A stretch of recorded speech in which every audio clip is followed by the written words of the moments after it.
Hello, hello. Let me dial in this audio a little bit better. Y'all can hear me pretty good.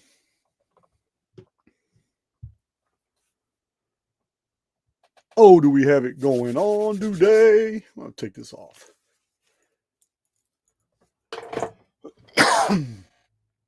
Okay.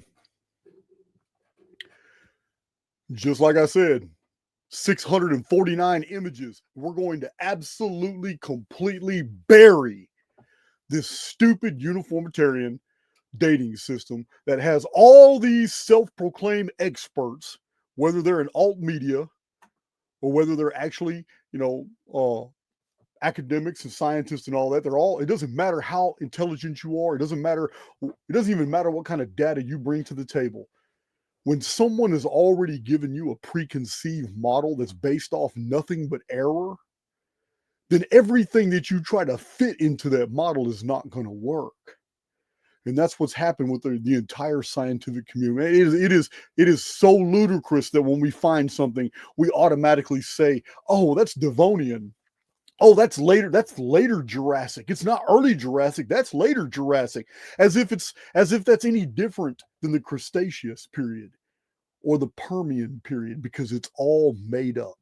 Every bit of it is completely made up, and human artifacts have been found in every single layer before humans were even supposed to have existed. And the common mayfly, the cricket, the locust, even tadpoles, everything that you find in your backyards today has been found in Precambrian strata. 500 million year old strata. Scientists are trying to tell you that all these layers mean you go further and further and further back in geological time, and yet we find trees fossilized that go through 12 to 15 layers of geologic time. That's amazing, because each layer was supposed to have taken millions of years to form. The entire model is stupid.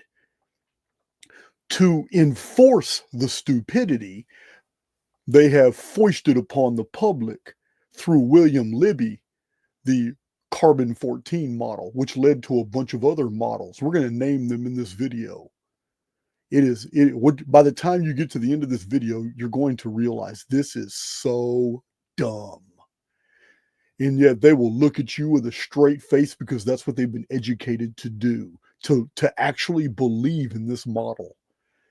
The uniformitarian model is ridiculous. It's a lie, just like everything else in mainstream media. Almost everything in alt media concerning ancient civilizations. All these pseudo experts popping up in the field don't know what they're talking about, and they're still using uniformitarian dating models to talk about all the stuff that's really in the Phoenix phenomenon.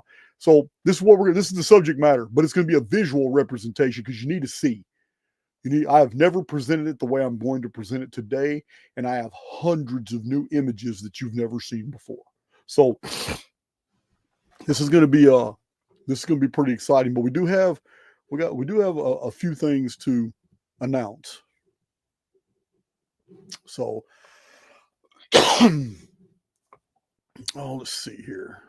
I don't know how that defaulted back to small, but it did.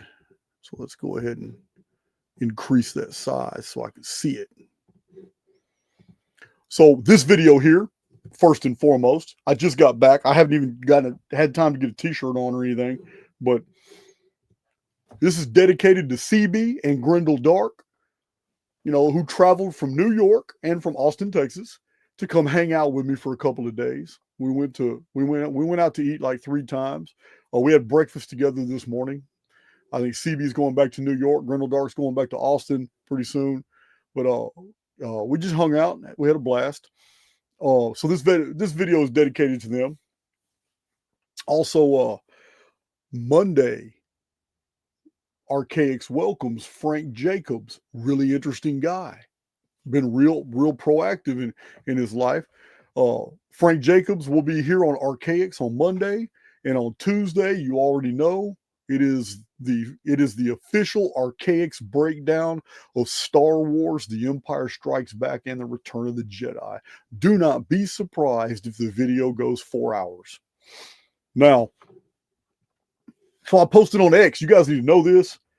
You guys need to check this out if you haven't seen it already. I believe I posted it in community. I'm not sure. Jamie Robbins hit me up to this. But Sammy Hagar sang a song in 1975 talking about the coming of the Great Divide. Which side are you going to choose? And then in the song, he says, the event will happen in 2025. This song was 50 years ago. Sammy Hagar. So I posted that. That was really interesting. Also, in the description box right now, if you've got the time, it's really entertaining. It's very educational as well. But there's another YouTuber who lives in Turkey, very close to Göbekli Tepe. He goes by Dakota of Earth. The Dakota of Earth channel did a fantastic takedown of a bunch of the dumb stuff that Jimmy Corsetti has said about Göbekli Tepe. Some of it's really dumb. Sensational claims, and it's a really good video, but the link is in the description box. I messaged the guy, he messaged me, and I returned his message on Twitter earlier today. I didn't know who he was, never heard of him. Somebody else hit me up to the video, but yeah, it's Jimmy Corsetti's just making it. It's become an embarrassment. First Atlantis, now Göbekli Tepe, man. He's just shilling for anything. He's in that little Joe Rogan club. Joe Rogan should be so proud. So I know this. Also, I've been talking about it a lot. You need to pay attention. If you guys are new to the channel and you don't know what we're talking about, you need to pay attention. We are fully into the second seal period. Small arms, urban violence, increased knife attacks. All this was predicted. The fast rise of the Christian Reich in America. The agenda to take peace from the earth, not through military actions and warfare, but on an urban level, house to house. All this was in the field. It's been in the predictions on Archaix for 4.5, 5 years, and a whole lot in the past 3 years with all the predictions videos on the breaking of the first seal, second seal, and third seal. And I just recently reposted all those links to those videos on Twitter, and in the YouTube community section, you can go look at a post, and it's got the links to the breaking of the seals videos to catch you up on current events and what's really going on and how every bit of this is staged. Every bit of it is a part of the programming. Welcome to the simulacrum. Our world is not what you think. So, also, let's see, Archaix Underground, huge success. We're keeping up with everything past and present in there. The link for that is also in the description box. How crazy is it too? How crazy is it too that all this Charlie Kirk stuff, I'm not engaging.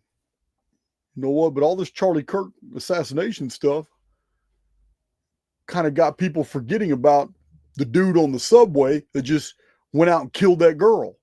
Nobody wants to talk about him being black or her being white, but everybody wants to forget about it now. All the mainstream media does. Dude, that was one of the huge items in alt media going around everywhere. A dude just rose up in his seat, killed her for no reason, right there. She looked like, from the footage, she was the only white person on the entire subway, but just stabbed her in the neck. Are we being trolled by AIX? Because an increase in knife attacks is part of the second seal staging, as we've shown in those videos. But even more so, the second seal is specifically designed to take peace from the earth. This was highly televised. Millions of people have seen that clip. That girl's name is translated peace. Are we being trolled? It's so strange. I mean, and with the Charlie Kirk deal, I've seen a lot of people losing their jobs, a lot of people, but so strange that Charlie Kirk's wife would be filmed. Somebody sat there and filmed her, mourning over an open casket. Why?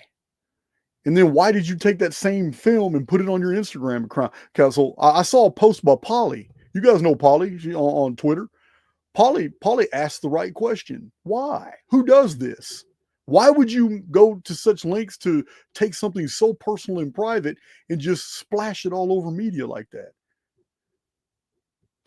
So anyway, strange world we're living in, guys. Those are my announcements. Check out the links in the description box for Archaix Underground. It is going down in there. We started with a 7-day free trial. That has morphed into some problems. If some of you get locked out of Archaix Underground, well, you'll have to understand. We found some loopholes where people were just staying in even though they weren't subscribing, and we've had our admins go in there, so we may have to end the 7-day free trial, but that's fine. We got 2,300 people in there right now. The launch was a success, and we're keeping up with the news. We're keeping up with ancient history. I got my Phoenix data. I've got my Great Pyramid data. I got my ancient mysteries data. I have got a tremendous amount of material uploaded. Hundreds of my articles, thousands of pictures now, hundreds of PDFs of old books, and that's just me. That's just me. Oh, I've got audio files, videos. I got all kinds of things uploaded. That's just me, though. The community himself has filled it up with all kinds of amazing content. So, yeah, everybody, there's a high participation. But if you get locked out the account, no, it's no worries. Just subscribe. But we're about to deactivate some of the settings that were allowing for the loopholes to be taken advantage of. It's no big deal. It's no big deal. If you want to hang around, you know what you got to do. So that's all my announcements. That's it right there. But yeah, that was that video on Gobekli Tepe was so good. Yeah, that was golden. Golden. All right, let's put this over here.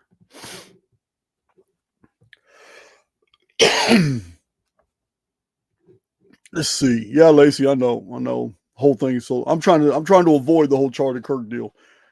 All I did on social media was post that I admired the man because he had no formal education, no college education, and had no problem at all debating Harvard professors and taking them down a notch. To me, that's impressive. All right, let's see here. Hello, Allie. Allie's been helping me out a lot.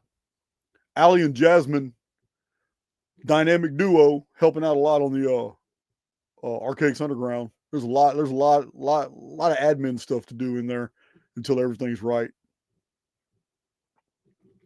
But we need to get this is a visual representation. You guys are going to see some profound things. And you have to understand, I have to show you these pictures and walk you through this first in order before I drop these bombs on you, because I'm dropping bombs today about all these different dating systems, all these uniformitarian dating systems, from potassium argon, ice core drilling, the carbon-14.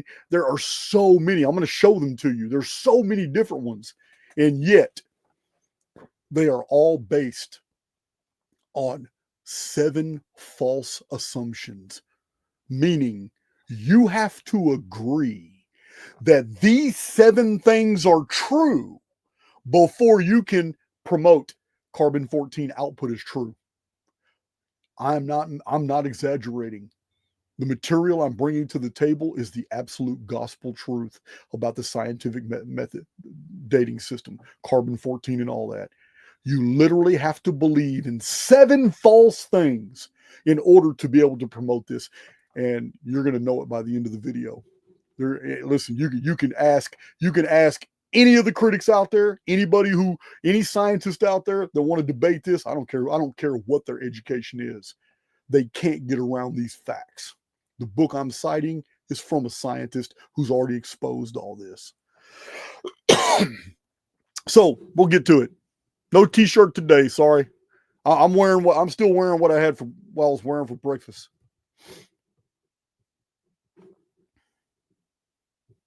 All right. We're going straight into share mode. We have 649 amazing images to look at. And some of them are way more amazing than you think. I'm pretty excited about it. Let me go ahead and remove this, share my screen. All right, we're going into share mode. put me off to the side here.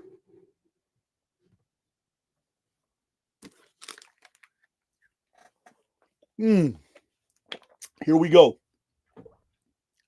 Let's do it. All right.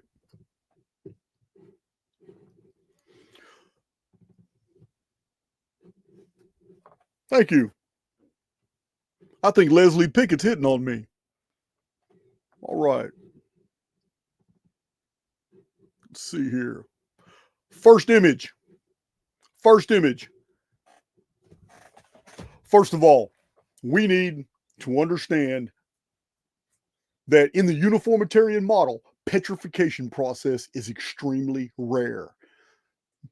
The ability for nature to fossilize a living organism and preserve it into stone, originally scientists were trying to convince us that it's so rare it only happens under high pressure, and that's why all fossils are flat.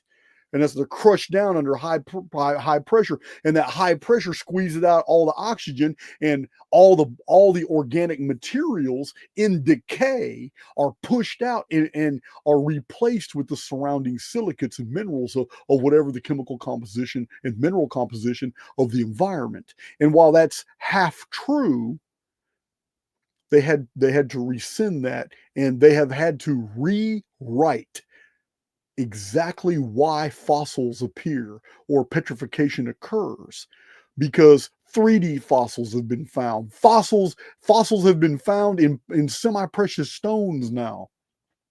Fossils have been found of organisms that were impossible to fossilize according to their definition. So when you look at even ordinary fossils like this fish, it is amazing that we have this here. Now, you're pre-programmed to believe that this image is of something 200 to 500 million years ago. You've already been conditioned to believe that. Most people automatically assume when they see a fossil, oh, that's hundreds of thousands, millions of years old. Au contraire. As you'll see by the end of this video, file by file by file, I'm going to take you on a ride. These are 3D fossils and trace fossils. These are just regular fossils of old organisms. Nothing spectacular. Everything I'm showing you now are fish. So, what I'm showing you in this file are petrified, previously existing organisms that all lived in water that somehow turned to stone. That's what I'm showing you right now. All of these are creatures that lived underwater and they turned to stone.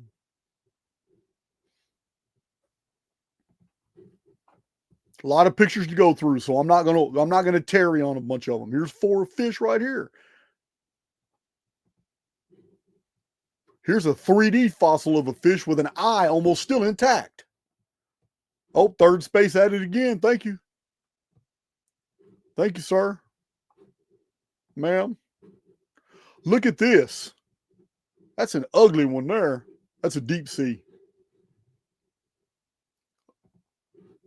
Again, underwater biological organisms that were turned to stone. When you look at them, you don't see them crushed. You don't see them all mangled up. You don't see them folded in half. You don't see them broken out. No, you see them as if they were frozen in life, like a Medusa effect. Turned to stone, even with delicate fins, perfectly intact. Look at the fin on the side. Look at this little fin on the side. This flanking fin right here is how it turned left and right. Right there. Little bitty flanking fin, perfectly preserved.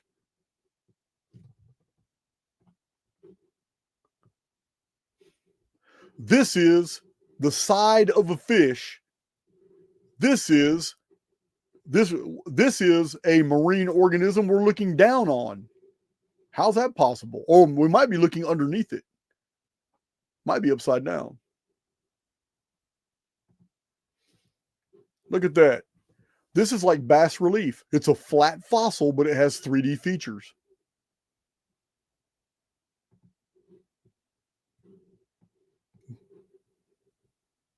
Okay, so we have,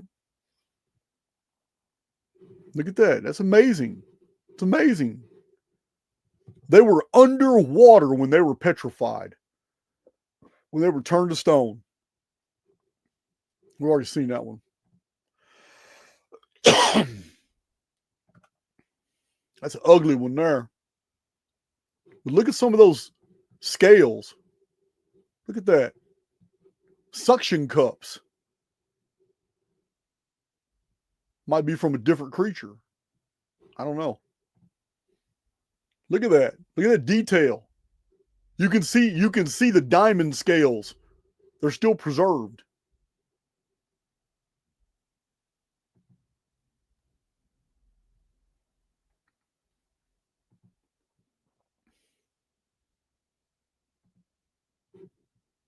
We should be almost done with this file.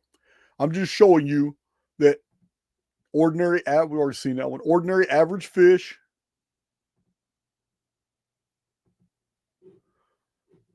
These fish don't look any different than fish we have today. We've even seen that. Here's a 3D fish. We've even seen fish with sharp teeth and large eyes, deep sea fish that dwell way at the bottom of the sea. We've seen those. They look like monsters and underwater demons, and they're alive and well today. Alive and well today. It's a long fish.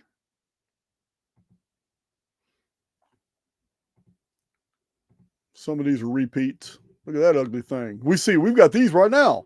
These big old giant teeth. They've been finding these lately. That's the last one. So I just wanted to show you, basically, this is a file of nothing but basically ordinary fish, and they don't look any different than the fish we have in our seas today. But we're told these are 40 million to 500 million years old. We're told in the evolutionary model that many land-based forms like marsupials, amphibians, reptiles, and mammals had originally been fish. And yet, we're looking at fossil fish here. All these fossil fish here are literally direct correlates to fish in the oceans today that show absolutely no evolutionary development at all. So, many of us have found sand dollars. Here's a fossil of a sand dollar. No development at all. No change. Here's little tiny starfish. These are almost like Pokemon starfish. Here's another species of starfish mixed with trilobites. Trilobites are really interesting because in the fossil record, they're both in the water and on land. Trilobites were on the surface, on dry land. They were also in the oceans. Another starfish. Not sure what kind of oceanic life that is. One of you experts out there can probably name that. Another starfish, some more starfish. We have starfish today, so there's no mystery here, except for the fact that it is claimed that these starfish are 40 million to 500 million years old. We just saw that one. There's some more.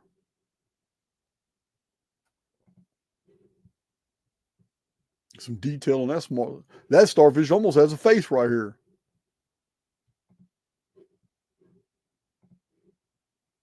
Detail on that starfish. That fossil was preserved great. More Pokemon starfish. Another really good preservation. So those are the starfish. So not much has changed. Not much has changed. So Ammonites aren't something that we really find large anymore, but in the fossil record, they're gigantic. Ammonites are found almost everywhere. So these are ammonites. I've seen some really big ones in Glen Rose, Texas. There's even a shop that sells these ammonites. They're huge. Some of these ammonites are they're really detailed. These are in the ocean. They had giant snails or ammonites, whatever the slug-like creature that was in there. We'll see one here in a minute. Here's an ammonite. You know, that's the Fibonacci spiral. That's an ammonite shell.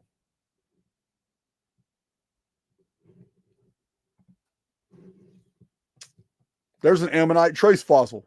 Well, it's got a little bit of 3D to it. It does have a little bit of 3D to it.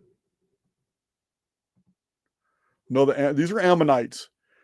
So there's really no development. The ammonites have decreased in size. They used to be gigantic. Now they're not. This is an ammonite. This is an ammonite cross section showing fossilized that there was a creature in here. Here's portions of the tentacles. There was a creature in here. I'm going to show you fossilized ammonites that were alive, not just the shells. Look, you can see the ammonite in here. Look at the tentacles. You see the tentacles here? You can see this ammonite was fossilized in the shell.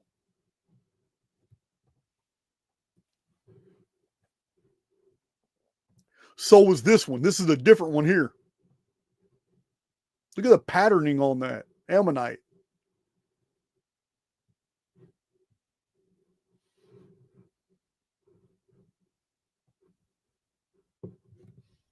So evolution hasn't occurred. It's been devolution because ammonites today are tiny and they're nowhere near that size.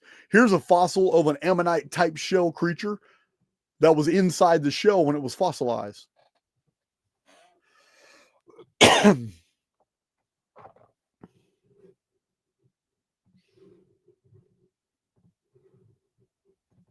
So these are supposed to be 40 million to 500 million years old. And yet they are absolutely identical and in 3D. These are crabs and lobsters that were preserved, petrified. They were turned to stone underwater in 3D form without any pressurization. There was no massive amount of sediments that buried them, compressed them, and ended up creating the petrification process. These were fossilized and turned to stone in open water. That is a crab. Looks no different than anything we have today. There's a crab, absolutely turned to stone. Nothing you've been told about by the uniformitarian scientific establishment is true about the history of our world. You're going to see that in this video. Stone crabs. Crabs turned to stone underwater in their own habitats. I'm showing you different types of creatures, fish, ammonites, now crabs and lobsters, and we're going to go through all kinds of different species because my aim is to show you, before I show you and drop some bombs and show you some amazing fossils, I'm first showing you that the entire ecosystem underwater and the entire ecosystem on land were frozen solid. Everything in the world was turned to stone. That's what I'm showing you. Look at this crab. Everything turned to stone. Everything petrified. It's almost as if a giant Medusa appeared in the sky. Look at this fossil crab.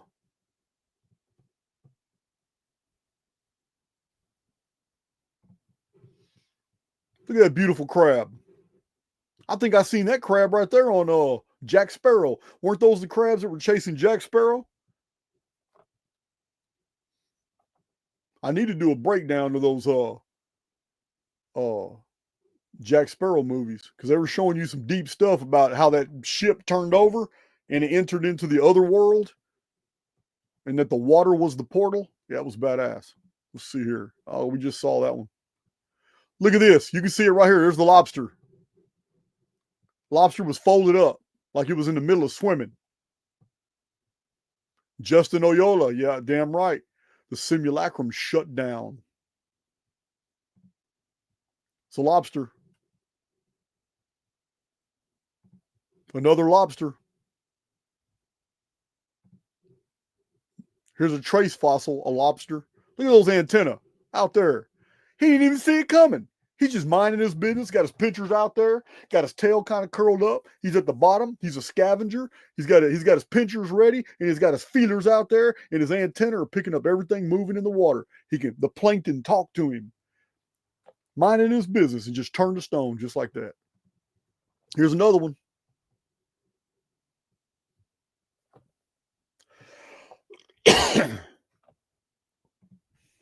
Look at that one. He never saw it coming either. He was just minding his business.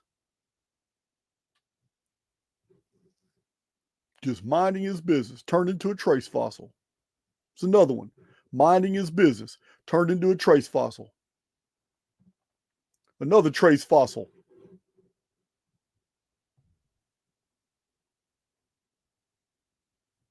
All lobsters.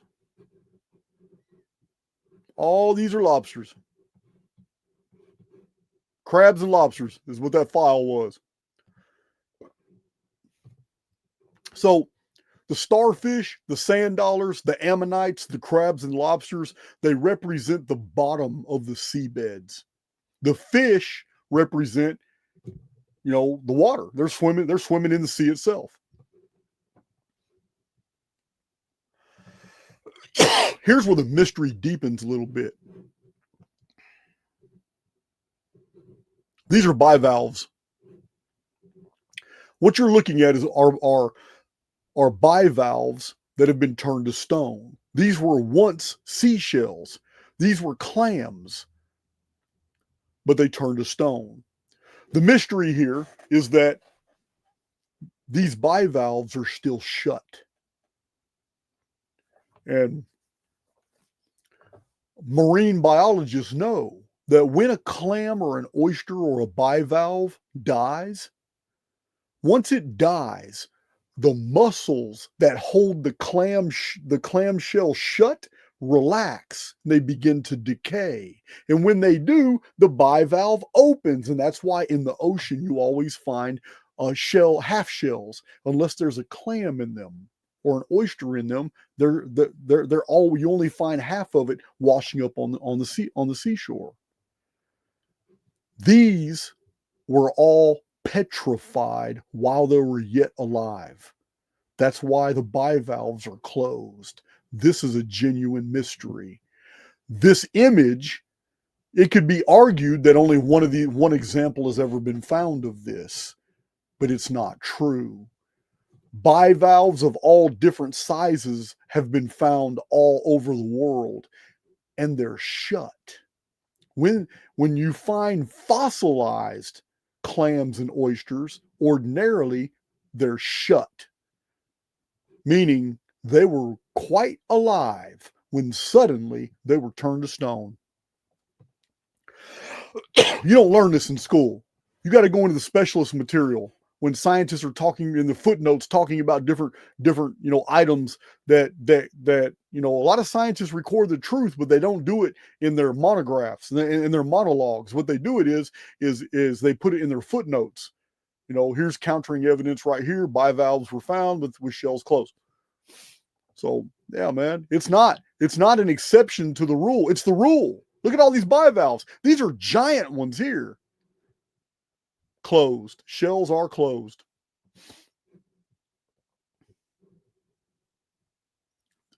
Fossilized. Shell completely closed. Meaning it's a living organism. These were living organisms when they were petrified. When they were turned to stone. Here's bivalves that somebody took the time to clean and polish. Sealed shut.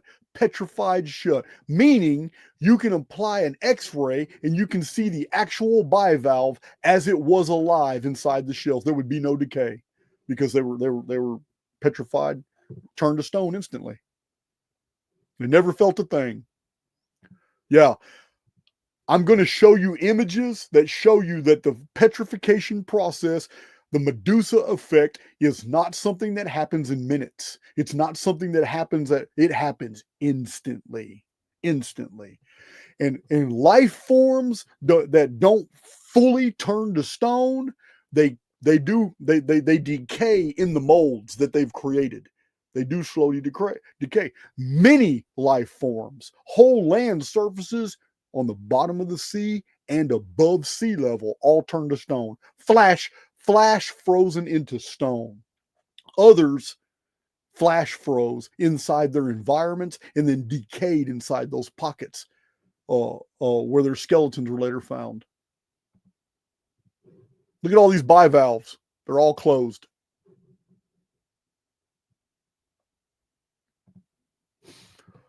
Here's an area in Central America where the bivalves have been found, thousands of them in open fields. Look at the size of these clams. Look at the size of these clams. Look at these people. These are clams, and all the shells are closed. It's insane. It's absolutely insane. This is not, here they are right here, same place. This is not evolution. It's not even natural selection. It's devolution. Because clams aren't growing this size anymore. So what happened? Here's some more. Fossilized. You can even see the ribbing in between the shells here. Look. See both sides of the bivalve here. It may have been flash frozen while it was taking in plankton. There's some more of them. There's a bivalve that was fossilized in the ocean bottom, in the mud of the ocean bottom, because even the ocean floor was fossilized. Oh yeah, I'm going to show you proof that it wasn't just biological organisms. The entire seafloor turned to stone. I'm going to show it to you.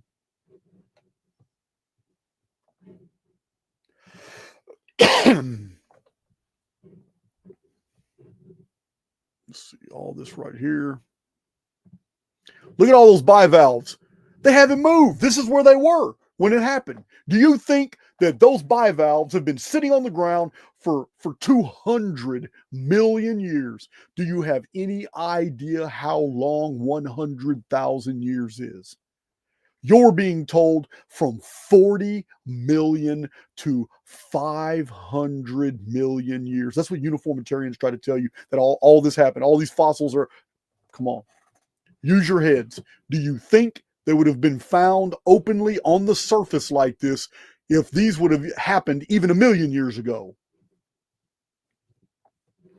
Use your heads. Look at all this. Not only on the surface, but a nearby hill, they're in the cliff face, poking out. Do you think this was millions and millions of years ago? Just use your head.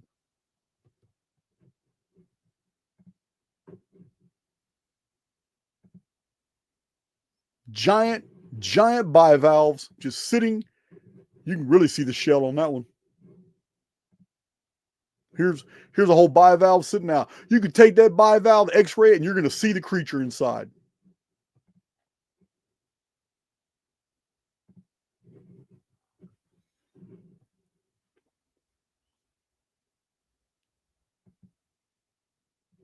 Peru. I said Central America. It's Peru. I'm sorry. Giant shells in Peru's Andes. Why would those giant shells be in Peru, in the Andes? Why would they be there? What do we know about the Andes? We know that in 1687 BC, because of a Phoenix event, the entire Andes was shoved up. We know that Pumapunka, Lake Titicaca, and Tiwanaku, the city, were at sea level. But now they're at 12,000 feet because of what happened. Uh-oh. I'm having trouble keeping this top button. Buttons are too small. All right. Yeah, that's okay. We've already seen that picture. This is fossils of giant oysters found in Peruvian mountain range. This is just all the data about them. I'm not just showing you pictures that haven't been verified, guys. Scientists have already been there and looked at them, man. They're fossils of giant clams and oysters, whatever, bivalves. This is an original report. I don't know what this is doing in here. These are crinoids. I don't know what this is doing in here. Doesn't belong here. That's a bivalve. Look at that beautiful bivalve. Still has its color. Still has its color to it. So I'm just showing you these files in order so you understand we're talking about an entire ecosystem. We're not talking about individual biological organisms. We're not just talking about plant. I mean, we're not talking about just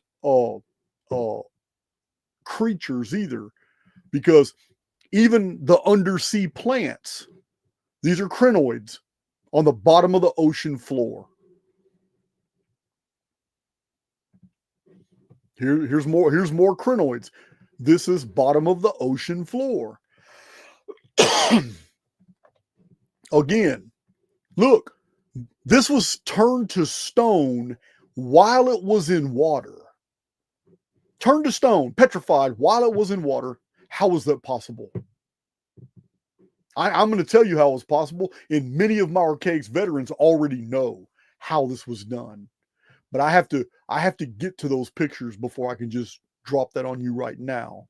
This was all turned to stone. It was all frozen in time, just like this.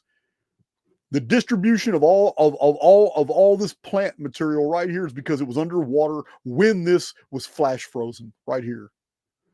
Now it's a rock. Here's another crinoid. These are probably beautiful plants.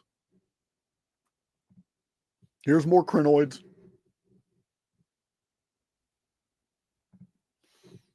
Here's more. That's a famous picture. The ocean bottom was full of these things, and all these little seahorses and crabs and sea scorpions and lobsters and everything that is not supposed to be existing 500 million years ago and 40 million years ago, which is on our seabeds and ocean floors today, is in these pictures. All these crabs and lobsters, you didn't see any evolutionary development. They are the same as they were when they were petrified. Here's more crinoids. Fossilized in 3D. That's a 3D fossil. Damn, look at that. It's a literal picture of the seabed whenever this cataclysm occurred. Here it is. Look at this. Look at these plants. Underwater plants were probably beautiful when they were flash frozen. Here's a trace fossil of one right here. Very feathery. That's probably a crinoid stock. This looks like it right here on the side. So it's not just fish, and it's not just crustaceans. It's not just shelled creatures and bivalves and ammonites, lobsters. It's also plants. Plants all over the ocean beds. But I told you guys, this is going to get weirder and weirder and weirder. Because now we're going to look at squids and shrimp and octopus. How do you fossilize an octopus?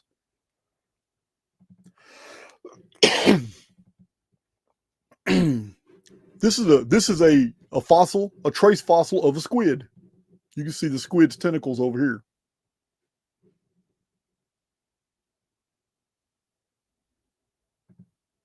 Here's a better picture of a squid.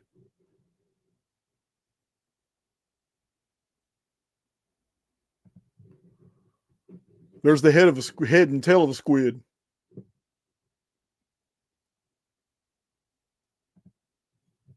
That's no mistaking for squid right there. That's a beautiful fossil.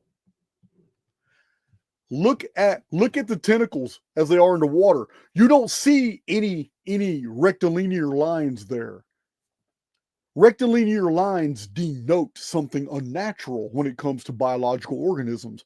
What I mean is you don't see these tentacles going in straight and then broken in like a 45-degree angle and then broken in a 35-degree angle, which is what you would see with fracturing if something else had occurred here. But you see the tentacles as they would have been seen by an observer when this animal was freely flowing through the water of its environment. That's what those tentacles look like. This creature never saw it coming. Flash froze.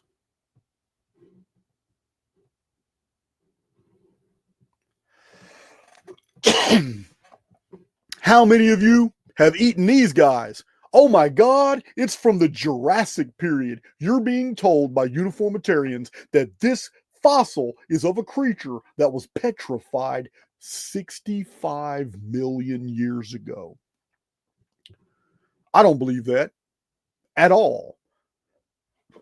That creature is identical to many of them I've eaten and recently. There's another one. No evolutionary development. That's lunch. Nanny Boo Boo, that's lunch. That's right. Yeah, Kenneth, it could be a crawdad. You're right. This is the suction cups on an octopus. You can't identify it as anything else. Even the discoverers called it octopus suction cups. That's pretty detailed. That's a really remarkable state of preservation. Octopus turned to stone. Wouldn't that be the coolest fossil in the world? To find a full octopus as it lived in its environment, completely petrified? It would be like the most awesome statuary.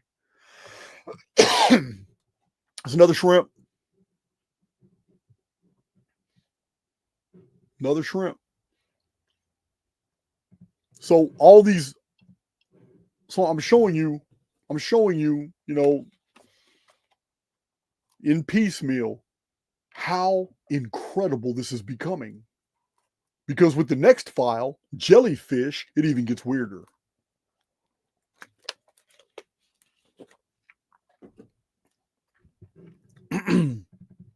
So these are trace fossils of jellyfish as identified by scientists. These are jellyfish.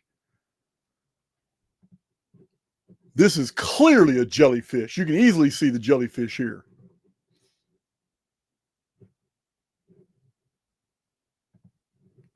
This is a 3D.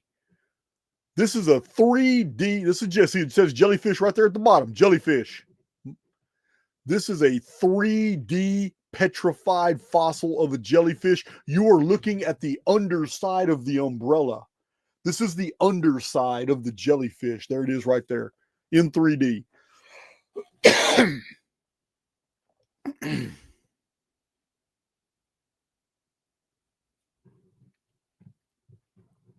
There it is again.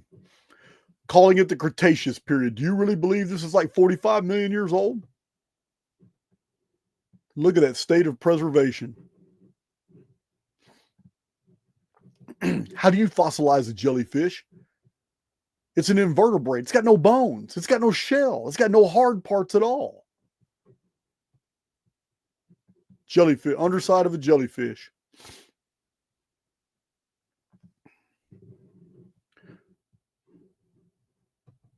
Here's jellyfish down here. Those are trace fossils we saw earlier. Look at that fossil of a jellyfish there. It's crazy. 45 shars old, maybe. I keep coming across these trace fossils. What's going on? Those are crinoids. Well, they might be jellyfish. Look at that, side by side. A modern day jellyfish, and there's a fossil of an ancient one. There's that. Not much has changed. They look almost identical. Even these little square flaps here. Square flaps are right there. I can see them. Yeah, it's the same. So jellyfish haven't evolved either. Look at that. Jellyfish.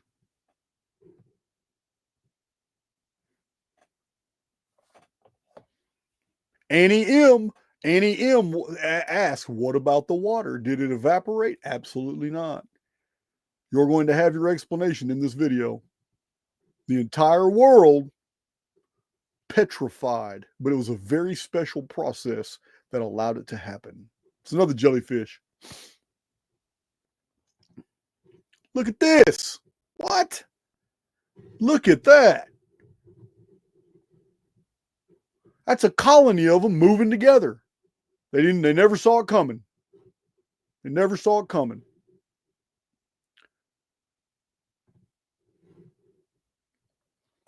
So we have the fish in the water, the octopus in the water, the jellyfish are in the water. They don't even have bones and shells. We've got the undersea plants. We've got the crabs and the lobsters and the shrimp and the ammonites, the bivalve, starfish, sand dollars. We have the entire ecosystem. We have this huge ecosystem undersea all over the world. But it wasn't just the ecosystem. It was everything in it as well. Because this right here is fossil coral. It's not just coral. Coral is the accretion of bone, amalgamation of life forms that come together, die, plankton that comes together, all these creatures that die undersea. The coral is the reconstitution of basically all that bone matter. Coral is bone on the seabeds. It's not a fossil. But when you find fossilized coral, it's because the coral was already fully developed and something happened. Whatever turned everything else to stone underwater also turned the coral reefs to stone as well. We have coral today that's not fossilized all over the world because the event that did this hasn't happened in a while. But this right here is fossil coral. It's not just coral. It's petrified coral. It is bone coral that has been turned to stone or semi-precious stone. Been turned to rock or semi-precious stone. Here's more. This is petrified coral.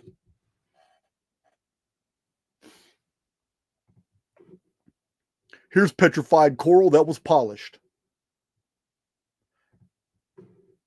Here's more coral that's been turned to stone.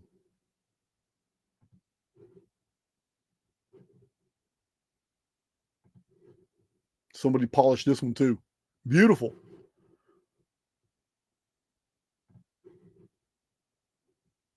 Coral turned to rock. Petrified coral.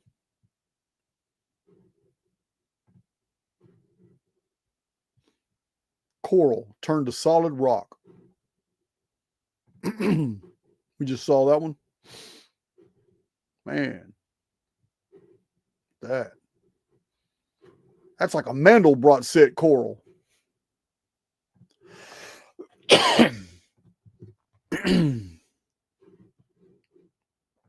So all this sea life, we have to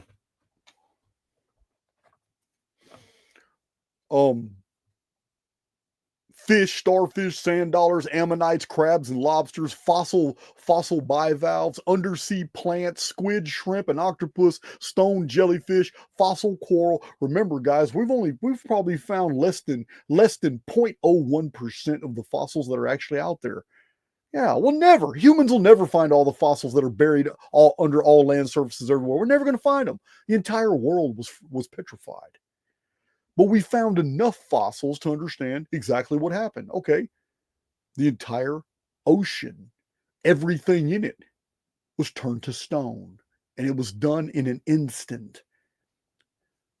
But we're going to continue looking at more fossils before we make that final assertion as fact that everything was done in an instant. You'll have to see more evidence of that.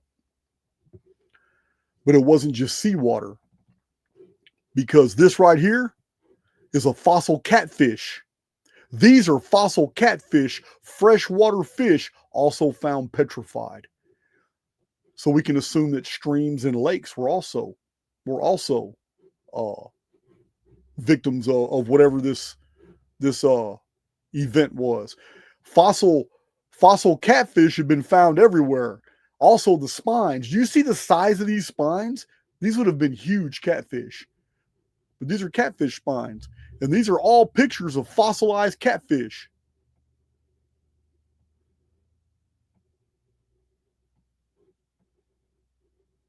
So this isn't something that's out of the ordinary. These have been found as well. So we have freshwater catfish also being turned to stone.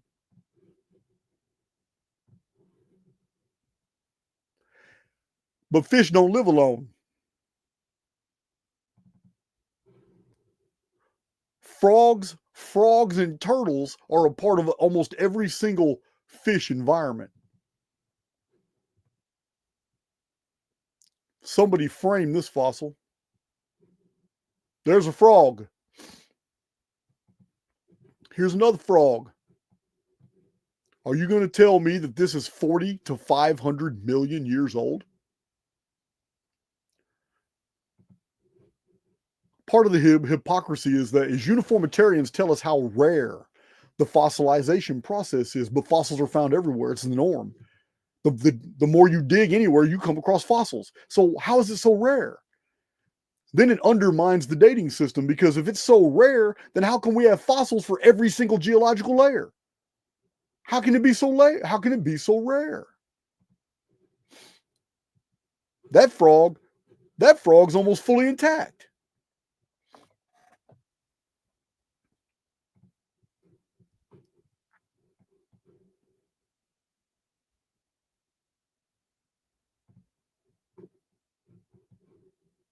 We just saw that one. There's a new one.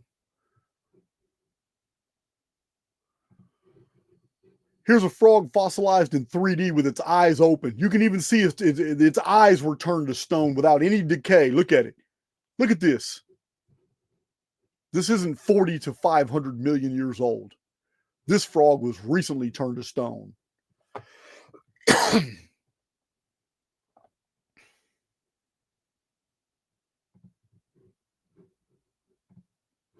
Turtle. Here's a turtle here's a turtle right here, petrified. There's another turtle turned to stone.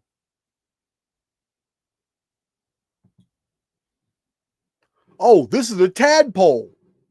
A fossil tadpole. Go figure. Isn't that crazy? A fossil tadpole. Here's another fossil tadpole. I'm not the one that claims this is a tadpole. Scientists are the one that said this is a tadpole, not me.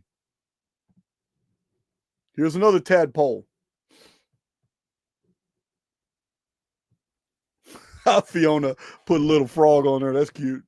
Yeah, man. It's just crazy. It is so crazy. What we're looking at here. We just saw that one.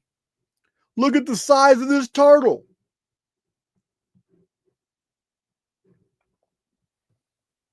Look at the size of that turtle on the side of a cliff.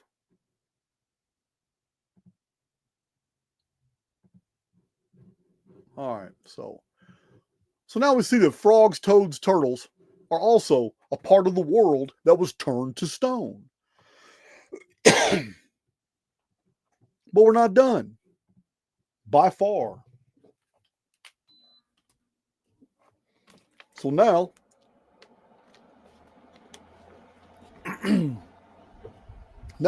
I'm going to show you even delicate, tiny organisms like ground insects, ants and beetles and roaches that were fossilized. What turned them to stone? These aren't on the bottom of the ocean. These are on ground. These are on the ground. Look at these insects.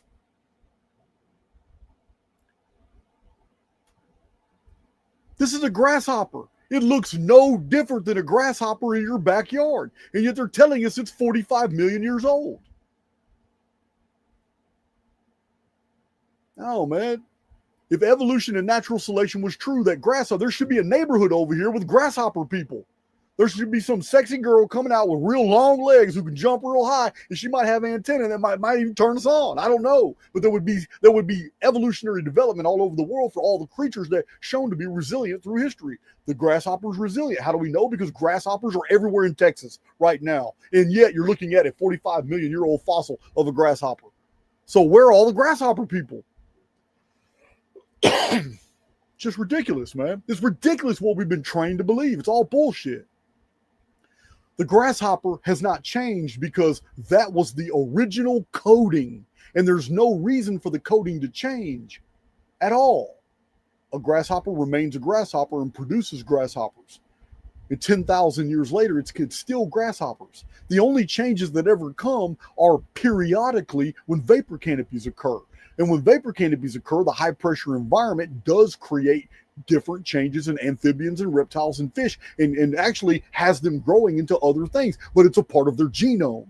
It's already in their genetic programming to become those things under those environments. Just like the cactus, there are no fossil cactus. They don't exist. Why? Because cactus were something else on the bottom of the ocean floor. All the deserts of the world are former ocean beds. Everywhere cactuses appeared, it's the bottom of an ocean in some type of ancient world. Sometime in ancient times, where cactus was the bottom of the ocean bed. And whatever plant forms they were under the high pressure of all that water on top of them, they were completely different than what they were later, when different genetic sequences are activated, because they're no longer underwater. They're no longer under that pressure. Now they're under direct sunlight. Totally different programming is activated. It's the same organism, but it appears different. It grows different. It is adapted to its environment, even though that environment is temporary. Because all former ocean beds, this is a cyclical experience, will be the bottom of the ocean yet again. Here's a giant water bug. They're no different than the water bugs we have in Texas. Here's the roach. The oldest six-legged organism in the world. A roach. Absolutely no evolutionary development. What uniformitarians are going to do is they're going to gaslight you and say, well, the roach is already perfect, so it hit its evolutionary plateau. They've got every excuse in the book for why their theory is wrong. Look at that cricket. Look at that cricket. I've taken a cricket that looks just like that and put that on a fish hook. No different.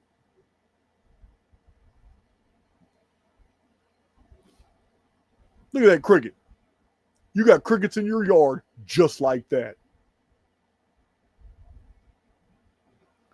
Look at that 45 million year old cricket. I remember my other video like this. I was calling them apex predators. That must be an apex predator because it's right there. Look, it survived 45 million years without even no evolutionary development. That cricket must be an apex predator. These crickets.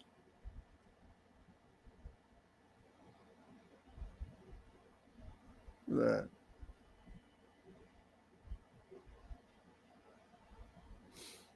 Look at the detail here. These are insects. So in the world of entomology, we have the same mystery as we have the world in the reptilian world, the amphibian world, the marine world, the saltwater marine world, in freshwater marine world. We have all the organisms, flora and fauna, have been rendered to stone. They turned to stone. What happened? What happened? Now, in the insect world on dry land, here's a centipede. Oh, that's a centipede. Or a millipede. Look at this. The larva, this larva, petrified into stone, was unearthed in China with its internal organs almost intact. It's a larva for a moth or a butterfly. Internal organs were almost intact. It's a baby worm.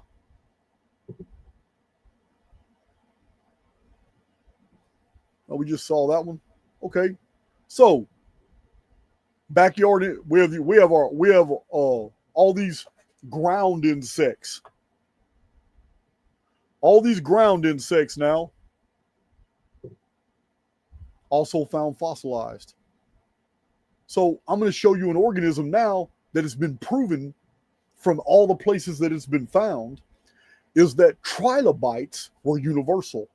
They no longer exist. This is the one life, all the life forms I've showed you thus far still exist. Everything I showed you still exists. But this life form is found mixed among a bunch of these other life forms. And yet this creature doesn't exist in this form anymore. But there is a continuance of this creature. I'm going to show you. This is the trilobite. Trilobites have been found deep in the ocean and on dry land as dry land fossils.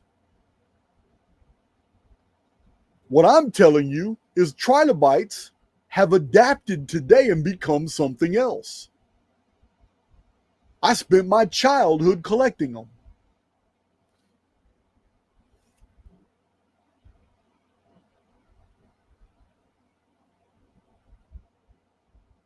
These are trilobites. They get these are super tiny right here.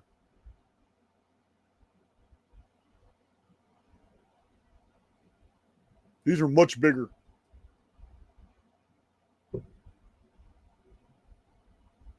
These are gigantic trilobites. The marine trilobites are slightly different than the land-based ones. Look at this. This is almost identical to its modern counterpart today. The roly-poly, the doodle bug. You guys know. Under a different pressurized environment, it experienced changes, just like many organisms have. Just saw that one. That's the marine version there.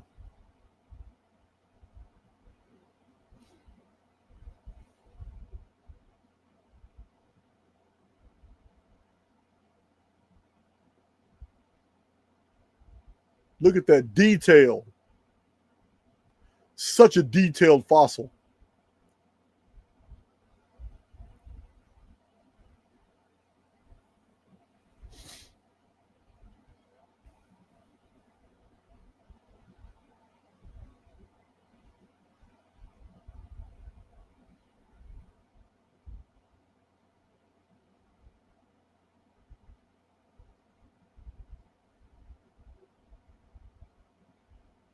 All right, I'm just showing the same pictures over again now. Oh, look at that. A whole bunch of ancestors of the roly-poly. It's a different environment.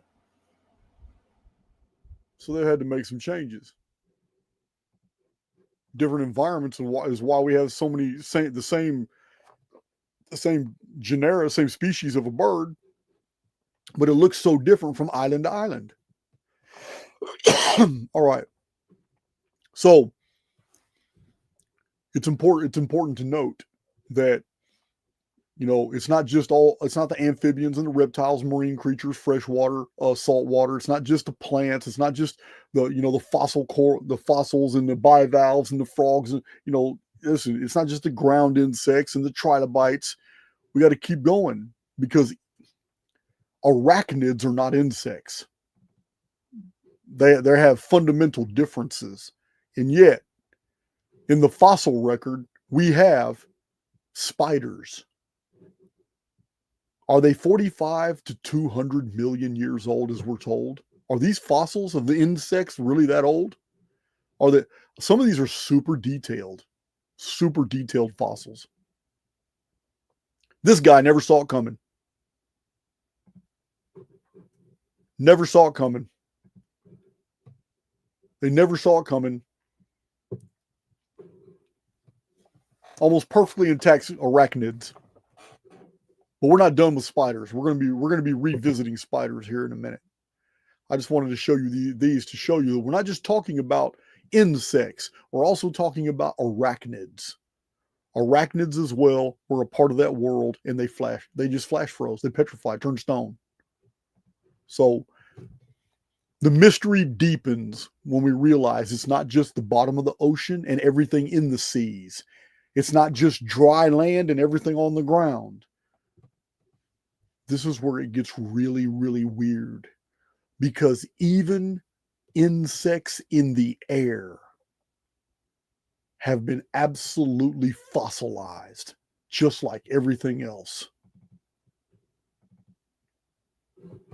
This is a standard housefly.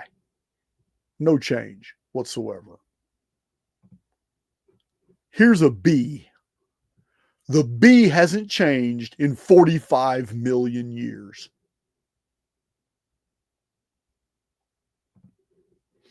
This is a lacewing. Just a fly. We got them today. We have them today. Here's a mayfly.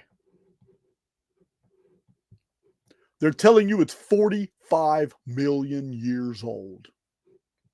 It's a mayfly. Hasn't changed at all. Why? Because the programming was perfect from the beginning. We already saw that one. We already saw that one. Here's a new one. Some type of fly. Oh, that's a termite. I'm sorry. That's a fossil termite.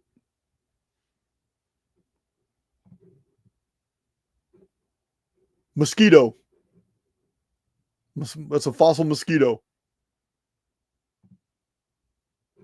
Don't know what that is. Is that a termite? I don't know what that is. Might be a termite drone. Okay, that's termite. That is a locust. You guys know, especially if you're here in Texas, you know what locust is. Make a whole lot of noise, and they attach to trees, and then they molt. They molt their whole exoskeleton off, and they have a whole new fresh body. And they leave the exo husk on the tree bark. They haven't changed a bit. Here they are, 45 million years old. They're still hanging around. It's so strange to see all these backyard creatures and animals, and yet what were they doing during the 200,000 years of freezing that the Ice Age proposes? Ice Age just ended what? They say Ice Age just ended what? 9,600 BC, 10,000. I don't really follow it. I just, because it's so stupid. There's no. I've already showed you guys the evidence, and we're going to go into it even deeper in the near future. Ice Ages are a hoax. They never happened. All the evidence that supports Ice Ages does not support Ice Ages. It supports cyclical cataclysms. Those cataclysms are followed by vapor canopies. That's what they hide. There's that little booger again. Look at this membrane. Look at that. How do you fossilize a membrane? How that happened?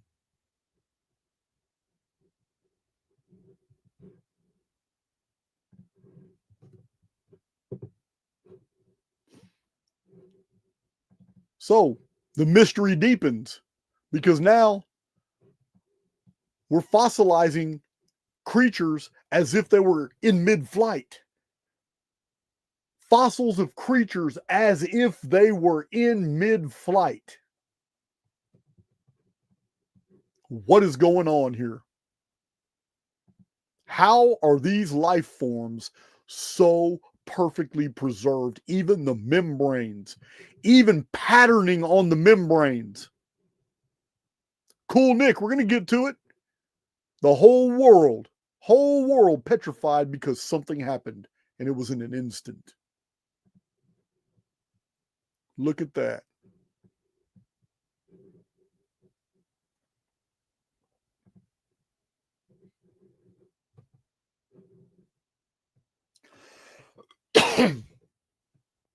Oh, look at this.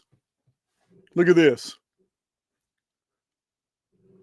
They're claiming that this dragonfly is extinct only because they named it Meganeura. The scientists called it Meganeura. They named it. They created a genus or a subgenus, and then they claim this is from the Carbonaceous period. The Carboniferous period. So they put a 300 million year old date on it. But the only reason they call it Meganeura is because it's much larger than dragonflies today. That's not evolution, it's devolution. Therefore, it's no different than the dragonflies today. It's only different because of a different environment allowed it to grow to a different size. We see this all the time. Yeah, man. It's just a giant dragonfly. There's another dragonfly. How did these creatures get so perfectly preserved? Amazing.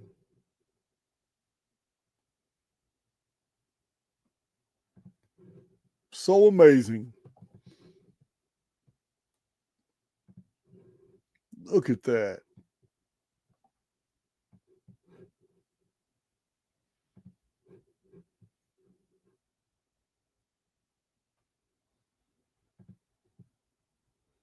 Yeah, man.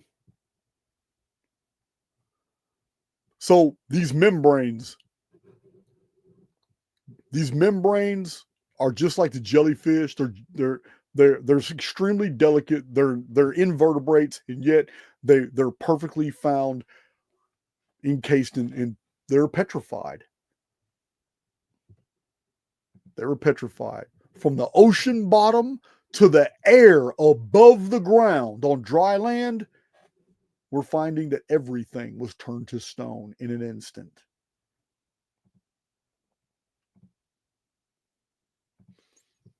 Already seen that one. What's this?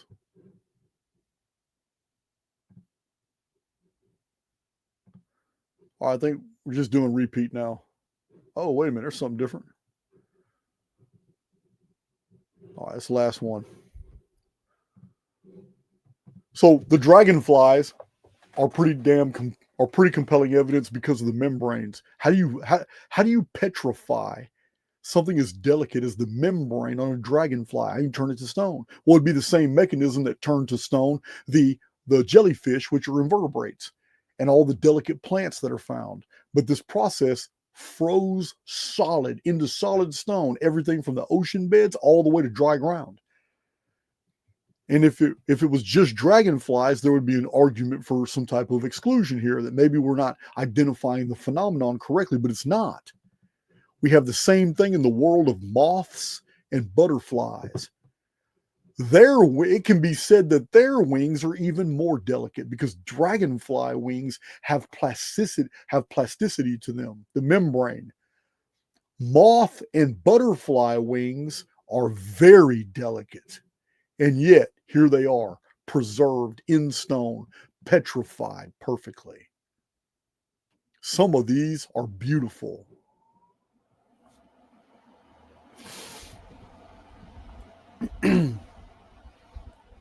Moth and butterfly wings found petrified into solid stone. Look at this. Even the markings were petrified.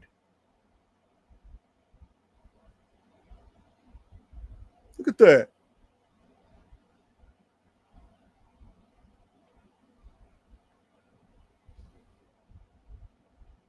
Butterfly,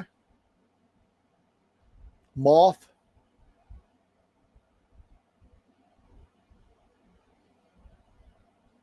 We just saw that one. Look at that. Look at the patterning is even petrified.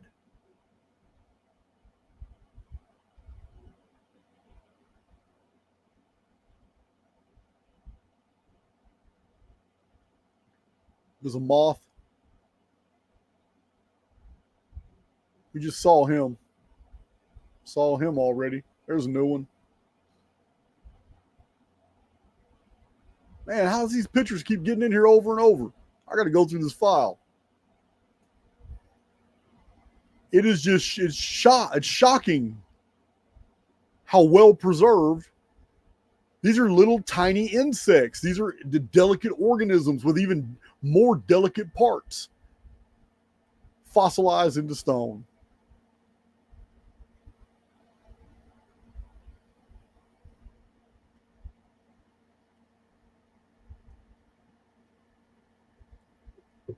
Look at that. That's artwork. I know it was a living organism at one time, but it's already dead. So it's part. Look at that. It's artwork. I'd frame that.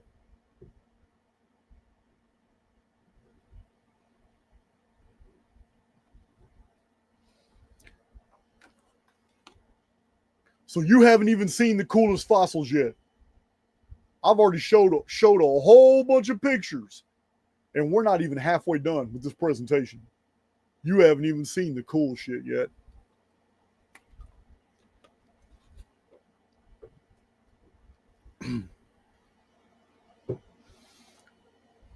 So,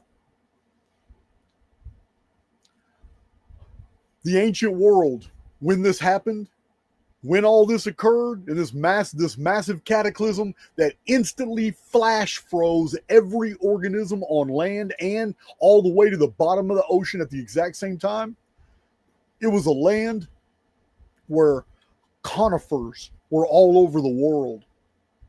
Gigantic trees. The last ones that remain now are in California, Oregon, and Washington. You know, the Sequoia gigantes, the coastal redwoods, the Dawn wood pines, the bristlecone pines. You know, I recently did a video about them. Those gigantic super trees are the last of their kind. But the very fact that they're even here is proof that that world where those trees were all over the world was much more recent than we've been led to believe. The very fact they're still living. They're living proof that the world that we're talking about, the giant conifer trees were here.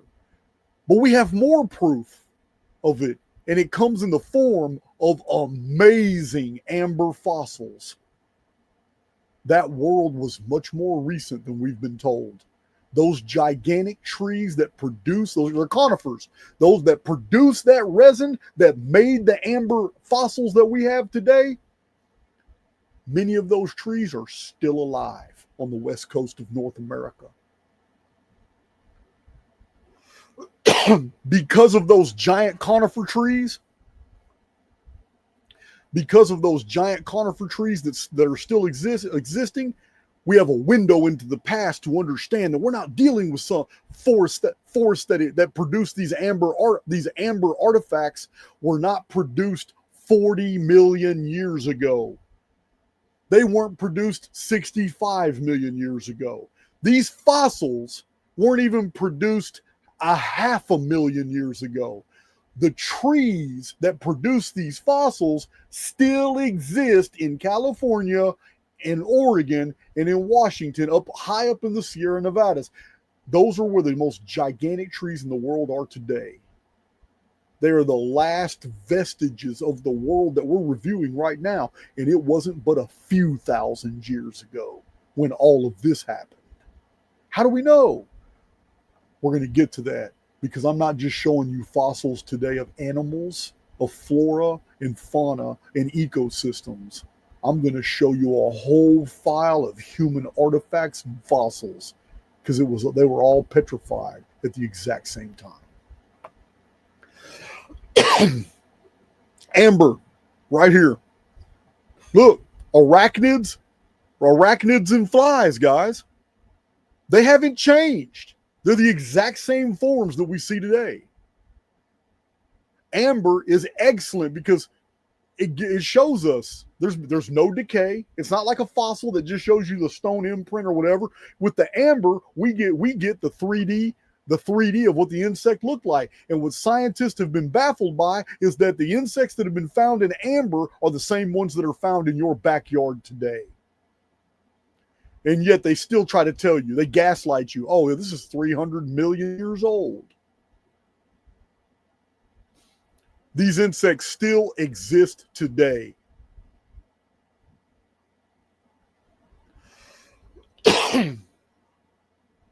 These insects, you know what's beautiful about the amber specimens? What scientists have concluded about the amber fossils? Excuse me for a second.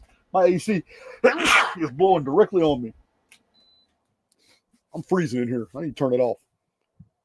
It has been concluded that when it comes to the amber specimens of fossils, there has been no evolutionary development. Not one single transitional form has ever been found inside an amber fossil. Process that. Not one single transitional form has ever been seen, preserved and petrified like this in amber. Hasn't been found. How's that possible? How's it possible that all the insects that you're claiming are 40 to 300 million years old, trapped in amber that comes off of ancient Carboniferous period trees? And yet you can't show us anywhere where the praying mantis came from a pre-existing creature that wasn't a praying mantis. You can't show us where an ant became an ant, because all you can do is show us 300 million year old fossils of ants that look just like ants today.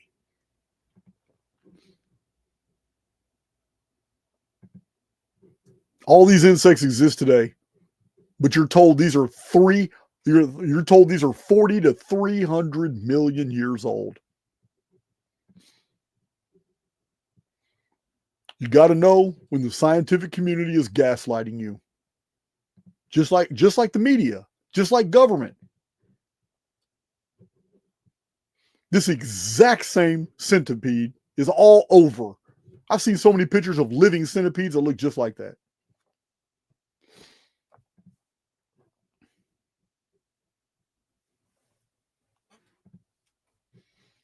Who asked that? Jeff M. How do they get in the amber? Okay, carboniferous trees exude resin. It exudes this resin, and some animals are attracted to the smell of the resin, or they're on the tree bark when the tree begins leaching, and the resin will come down slowly down the side. But if it touches an insect, they can't get out of it. They can't. It's like a glue, and the resin just comes down. And insects, even today, when you go in a forest and you see a tree that is just leaking resin, you will see insects trapped in that resin everywhere. They can't get out of it. But today, those insects decay because the resin is water soluble. And every time it rains, it literally washes a bunch of the resin off of the tree with the dead decomposing insects that other scavenger insects come and eat. So today, these amber fossils aren't being created. Amber is created because the whole world froze. The whole world flash froze. So every insect that was in that resin instantly fossilized inside that resin, and the resin itself became like stone. So we'll get to that. Yes, this doesn't happen today. This is because of this exact same event that flash froze jellyfish, the exact same event that petrified butterfly wings, everything. That's how these were created. It's the exact same event. That event turned liquid, gummy, gelatinous resin on the side of trees that had trapped all these life forms and smothered them, and they were just free floating in the resin, and instantly turned that resin into something as hard as glass. That's what happened. Hope that answers it for you. Yeah, look at that. Water bubbles got fossilized. Those are fossil water bubbles. Figure that one out. And when you see these insects trapped in resin, if some of those insects are in advanced decay, the decay is because they were already decaying in the liquid resin when they were glued to the side of a tree trapped. They're already dead, and they decayed for a while. So sometimes in this resin you'll see insects that are just totally decayed. They were probably already in advanced decay when the event occurred.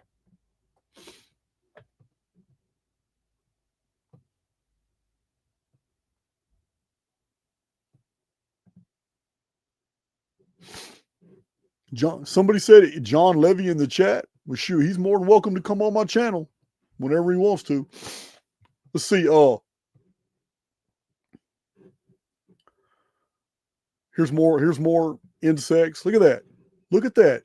The beauty about resin is you have a 3D preservation of the chemical composition of the bark, of the air. Oh, here's something about resin. They've drilled into amber. And those little air bubbles contain 80% more oxygen than we have in the air today. I told you about the vapor canopy worlds, guys. The ancient world, when all these animal and life forms grew to huge sizes and all that, the air was totally different. There was a lot more oxygen. Humans could take one breath and then dive 200 feet. Look at that. There's a cricket. There's a cricket in amber. Imagine that. 40 million year old cricket in amber. Look at this. Flies having sex 41 million years ago, discovered in amber. Look at this. These flies were having sex. Here in Texas, we call them F-bugs. And they'll be attached to each other end to end, like these two are. They're attached end to end. And you can see them on a fence or something. You know what they're doing. They're copulating. They're stuck together for a while. If you make them panic, they'll both fly up into the air, but they're still stuck together as they fly up into the air. So that's what's happening here. When the resin came down the tree, they were on the tree doing their thing, getting their groove on, and the resin came down and trapped them, and they were stuck together forever. And then the event happened that turned that resin to stone.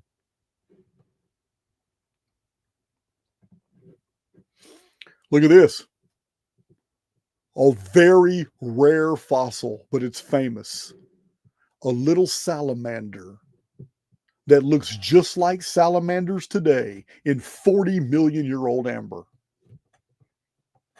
He got caught too. Look at that.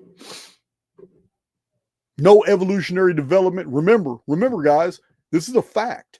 No transitional forms have ever been found in a fossil in amber. It's crazy.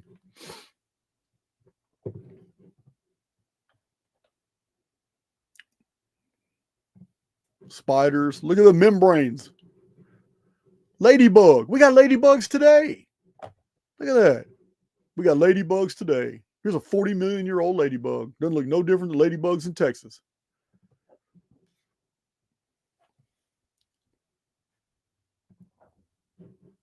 Praying mantis. Look. You can clearly see that praying mantis. There you go. Praying mantis. Oh, here's more praying mantis. Look at that. Identical to praying mantises all over the state of Texas. Another praying mantis. No evolutionary development. Look at that, praying mantis. Beautiful specimens.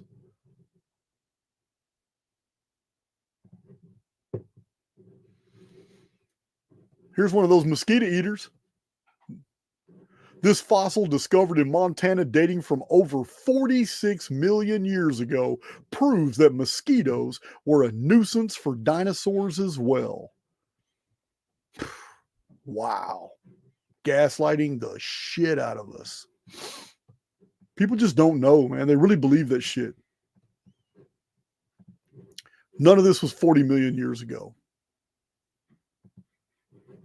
Oh man, I've seen these right here, all in the ponds, lakes, and streams in Texas. I've seen these little slugs go. They're underwater everywhere.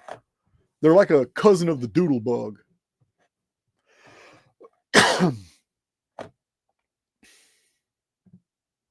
Look at the preservation on this arachnid. That's scary. Yeah, man, that's scary. Doesn't look any different than a spider today. Doesn't look any different than spiders today.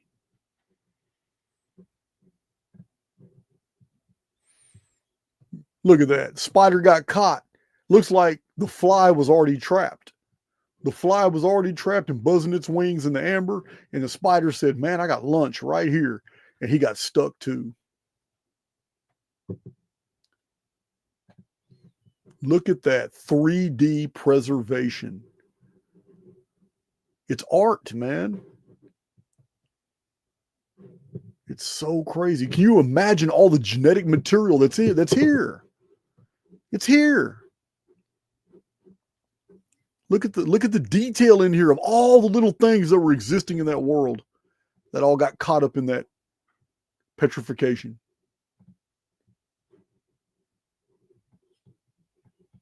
Blows your mind. They're all different sizes. We've got giant insects and we got small insects in the fossil record.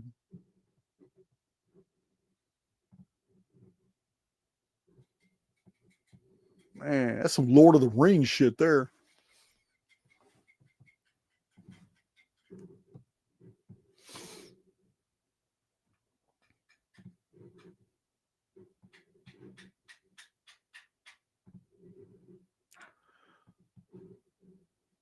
Crazy.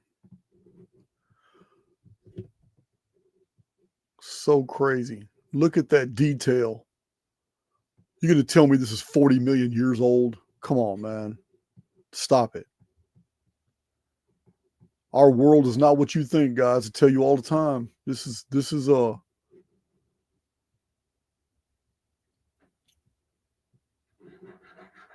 all happened very recently. The very fact that we still have the bristlecone pines, we still got the dawnwood pines, the coastal redwoods. I'm telling you guys, Sequoia gigante or Sequoia gigantea or whatever. I'm telling you, man.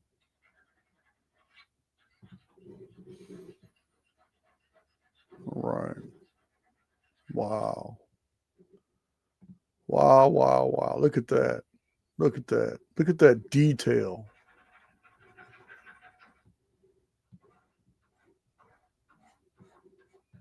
I know some of you ladies are getting grossed out, but you know we boys, yeah, we're all about the bugs. All right, so that's the amber. That's the amber file.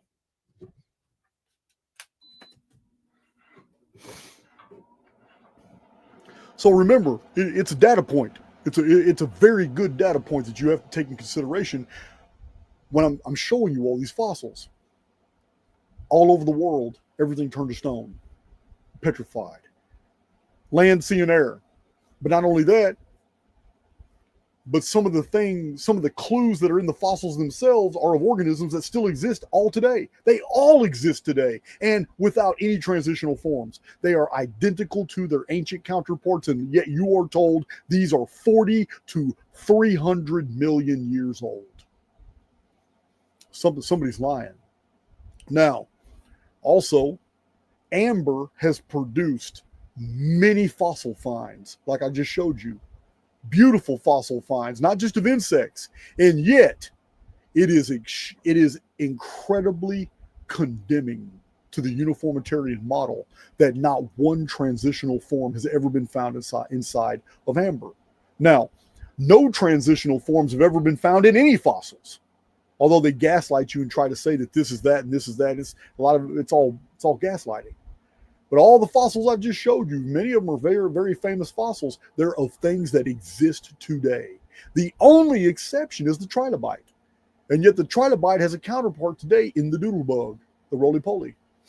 So trilobites in their earlier form were either a product of their environment or they cease to exist today because of whatever this cataclysm was. It totally created conditions that are not conducive for their survival. So that's not evolution. That's cataclysm. They're gone. They're gone. But everything else, all the other life forms, perfectly preserved. They're still here. So again, look at the preservation of these plants. These are all land-based plants.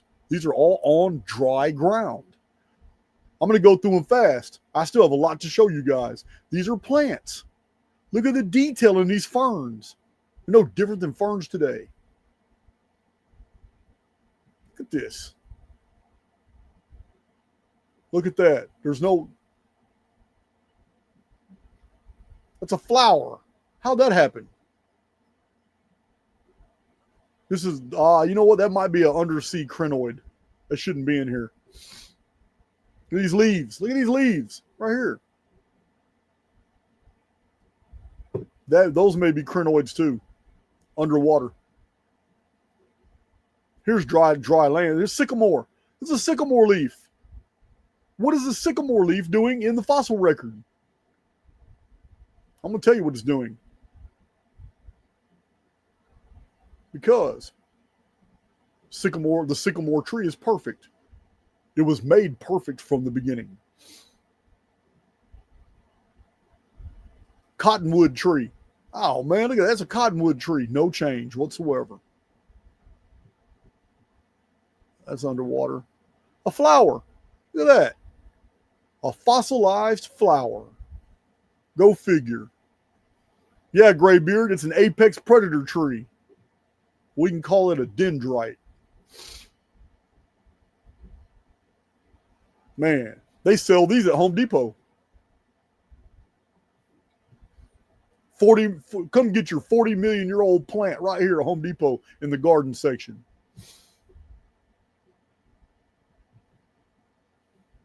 These are more underwater crinoid type plants.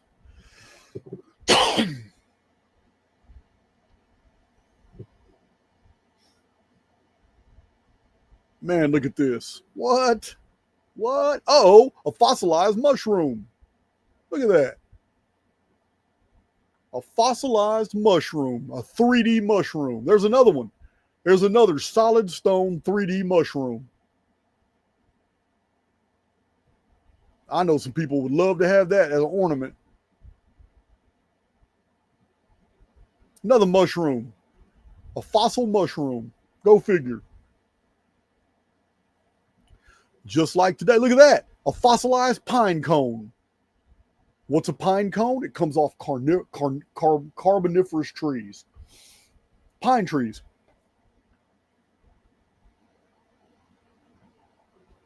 I found this. Some of my Archaix veterans have been around for a long time. You remember back when I was contracting, I was doing a job. I was doing a flagstone job. And during the daytime, I posted this on YouTube. And back then I was on Facebook. And I posted it on Facebook. But as I was moving flagstones around, I found this fossil.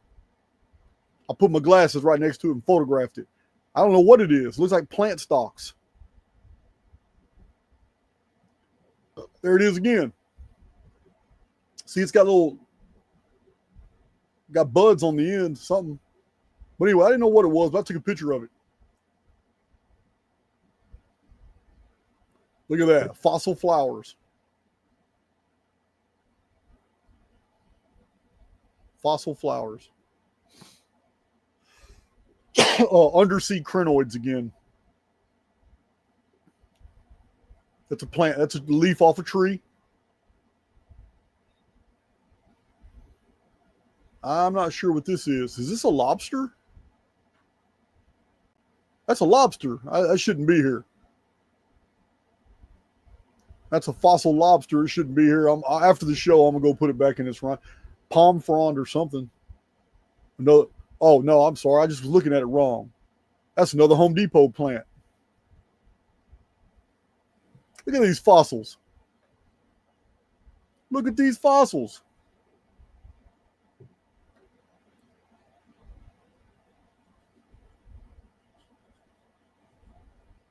Man, it's crinoids again. Home Depot. Oh, more flowers. More fossils. I know the girls like these fossil flowers. Lancelot Dufresne, I'm going to tell you exactly what happened.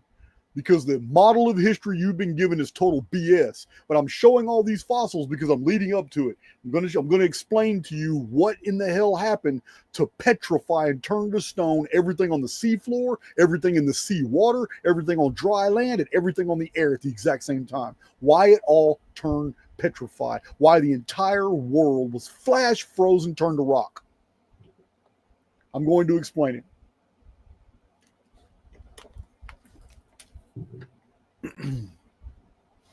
More flowers. Oh, these are crinoids. They're plants too, but they don't belong in this file. I got to clean these files up a little bit. Oh, look at that. Beautiful.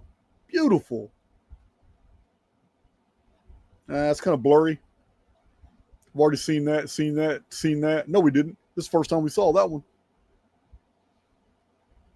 Can you imagine like marijuana under a vapor canopy environment? Man, we've already seen that.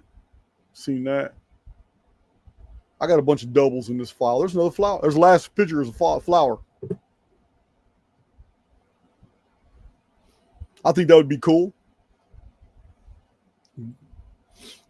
Go meet a girl, go out on a date. Instead of bringing her a bouquet of flowers, I give her a little framed flat piece of rock with some glass cover and give her a fossil flower. That's something I would do. All right, so done with that.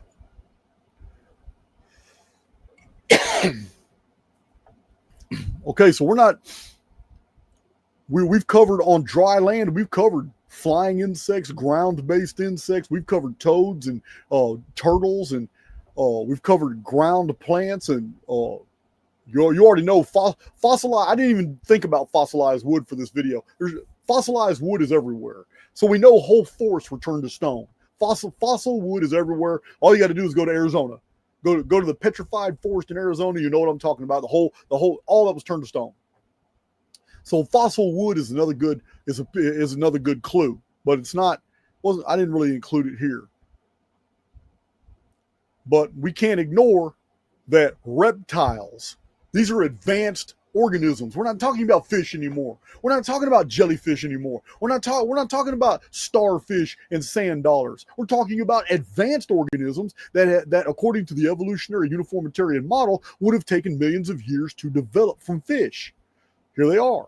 Here's a fossil of a fish right next to an advanced fish. Look at that. Go figure. Both of them petrified together in the same strata. Here's another reptile or amphibian. It's really hard to tell. Here's another reptile or amphibian. That's a monster. That's a monster looking one too. Here's another reptile or amphibian. This one looks pregnant.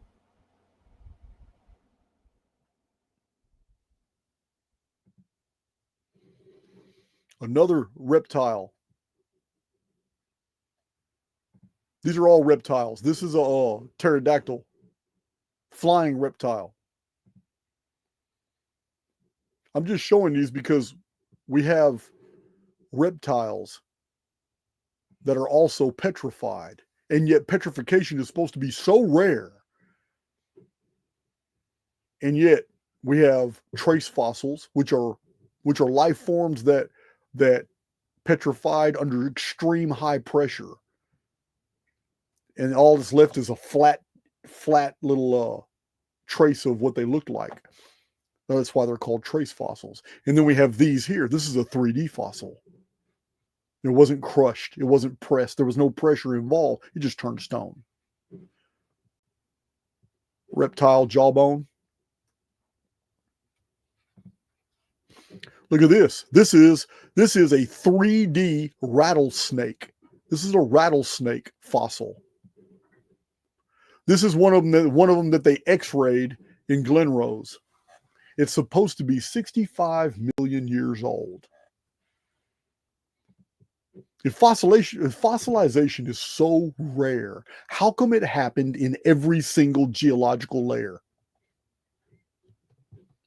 Or do those layers signify something else?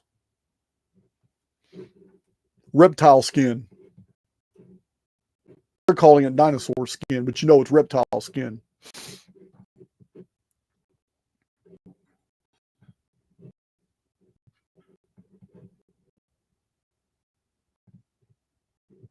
That's an ugly one there, but look how much of him was preserved.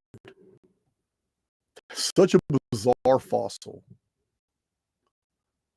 So much of him preserved. Little velociraptor. This is the Archaeopteryx. I can't remember. I don't know. It's the feathered dinosaur bird which they're starting to realize that all these dinosaurs are just giant avians. They weren't even dinosaurs. They're just giant avians. So having feathers on them is not even a mystery. There's more feathers. Feathers on a dinosaur.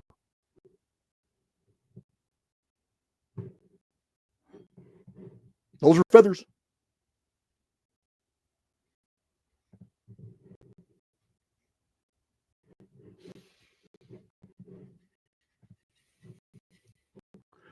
Look at that. He's still got his eyeball here. That's the same one from a different perspective.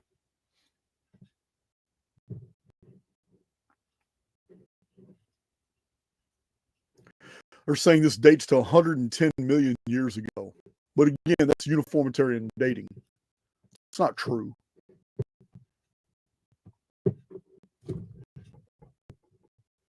All right. We already see now. Oh, here's a snake. There's a fossil snake. It's amazing. It's so crazy, man. I mean, snakes look just like that today. You would have thought by now it'd grown some legs. Fossil snake.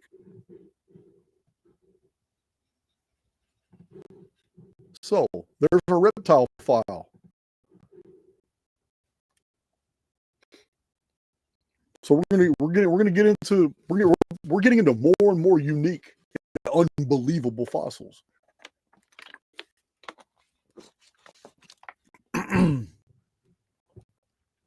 What are we at here?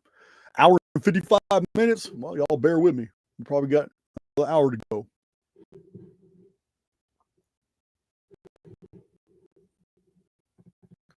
These are Polystrate fossils.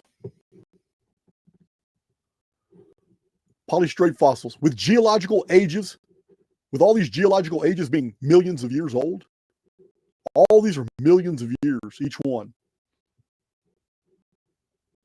These are all millions until you get to the to the top. They start knocking them down to like Pleistocene, Ice Age. They start knocking them down to 200,000 years, 50,000 years, 10,000 years, Holocene, all that. But these are millions and millions of years old, and yet trees all over the world have been found perfectly preserved fossils, and the tree trunks go through all the layers. So they call them polystrate fossils. It's absolute proof that the uniformitarian geologic dating system is total BS. Polystrate fossils through many layers. That's what it's talking about. Polystrate fossils.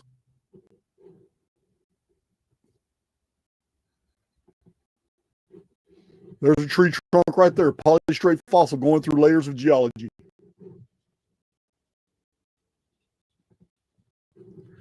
So here is what uniformitarians are claiming is a 300 million year old tree.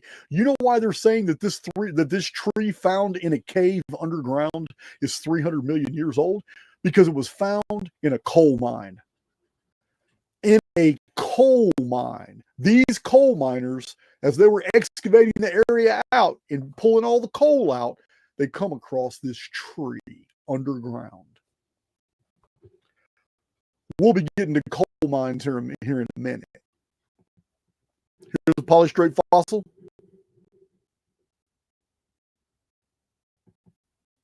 Another polystrate fossil.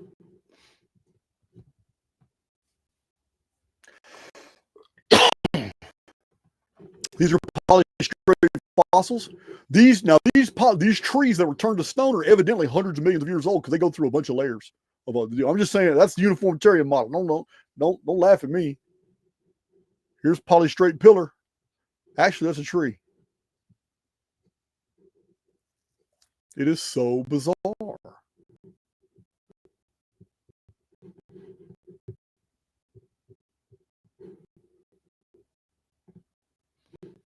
Look, even the roots on this one were fossilized. Look at that. The tree itself goes through layers of geology, and the roots go through other layers.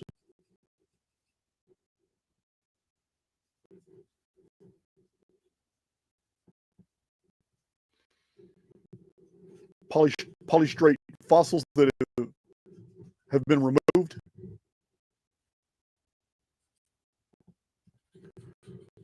Here's underground trees again. These have been found in coal mines everywhere. There are whole books published about from the early 1900s and the late 1800s. Whole books are published about ancient forests of the world are actually the coal mines of today. Polystrate is a fossil tree right there in the ground. We already saw that one. Deep in a coal mine, 1918. This picture was taken.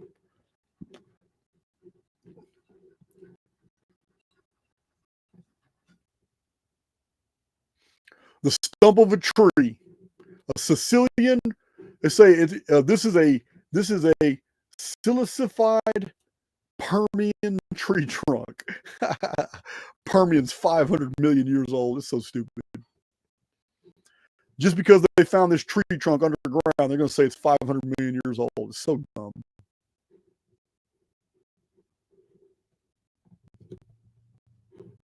Who said the audio's glitching? My audio's not glitching, is it?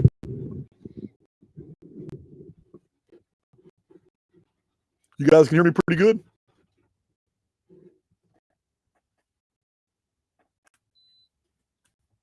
All right.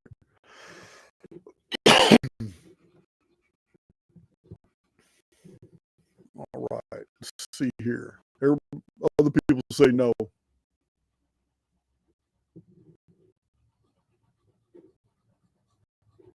All right.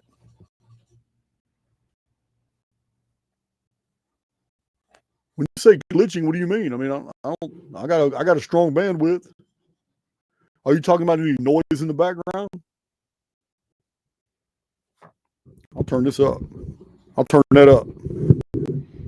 My mic. Yeah, I don't know. That's on YouTube. That ain't on me. I don't know. So anyway, so the next file are fossils that didn't turn to stone. Y'all telling me my audio's choppy. I don't know what to do about it. I mean, I got everything's good on my end.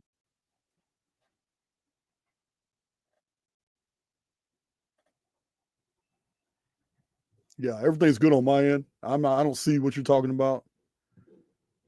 I've got settings over here to tell me everything's functioning fine right here. So these right here are fossils that turned into opal. These are solid opal. There we go. These are solid opal right here. This is an ammonite. This is one big semi-precious stone now.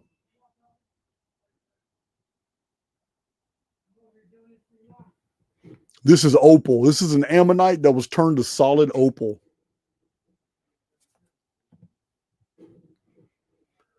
Here's a fossilized insect discovered not in amber, but in opal. Here's an insect inside opal.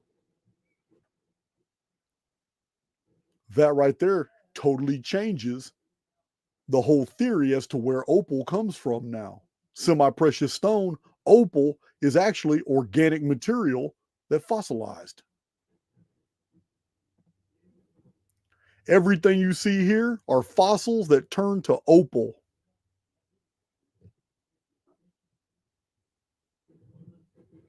All this is opal.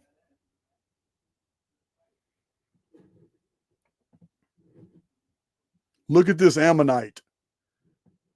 Highly polished, but this ammonite is opal. Somebody said fire opal. I don't know. I don't know the difference.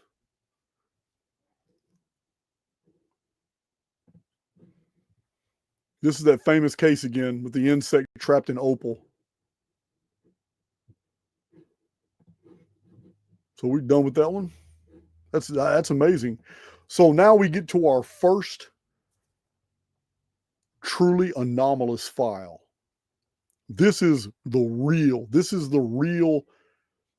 This is real hardcore proof that what I'm describing to you instantly happened. This flash freezing was instant the entire world over.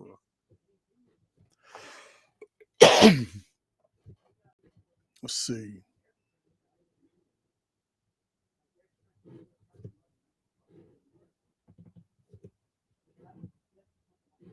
Let's see.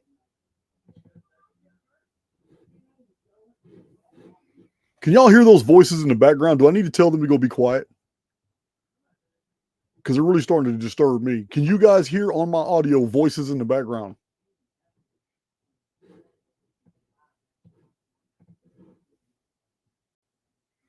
You can. Yeah, that's starting to irritate me. It's messing up my concentration. This right here is a fossil of two creatures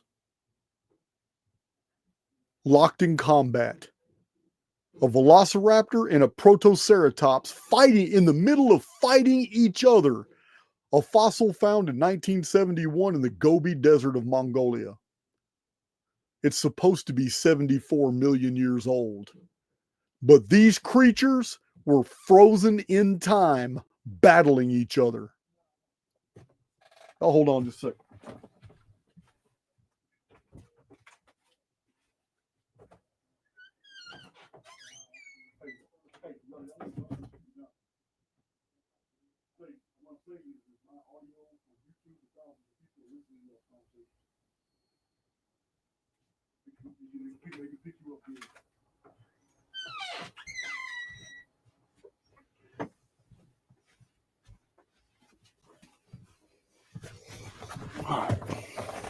Sorry about that. So, these two creatures fossilized in mid-combat, frozen in time. This is an even more famous fossil. The reason this is a much more famous fossil is because there are three organisms here. There is a flying dinosaur type creature that just swooped down and caught a fish. But before it could get away, a much larger marine creature captured it, jumped out of the water. We are being told, I got to show you more pictures of this one. I have to show you more pictures. This is just mind-blowing because of what actual scientists are telling us what we're looking at. Three creatures all at the same time. One flew in from the sky and scooped up a fish out of the water. Before it could get away, a big creature came out of the water, and all of this was flash frozen in time. This creature, they're saying this creature was out of the water when this happened. Germany, intriguing fossil, a pterosaur in full flight, snatching a fish from the water and being caught by a predatory fish. This amazing incident took place 155 million years ago and was preserved for all time when all three of them sank into oxygen-poor waters after the pterosaur choked on its prey and the predatory fish. You hear the gaslighting here? Are you moronic? They're in live combat right now. And you're going to tell us that this thing jumped out of the water to catch this winged creature that just scooped down and picked up a fish. It jumped out of the water, locked onto it, and then for some reason it died. And then brought all three organisms down to the bottom of the ocean to be perfectly preserved, just like this. Shut up. They will gaslight the hell out of you. This creature snatched this flying creature after it snatched a fish in real time, and it was frozen solid when it did it in real time. It's one of the most amazing. Here it is again. This is the same fossil right here. Same fossil. It's been studied by scientists all over the world. It is absolutely baffling, and you've just been gaslit with that description that as soon as he captured it, it just sunk to the bottom of the ocean, and all three of them just remained there until they were fossilized. So dumb. So dumb.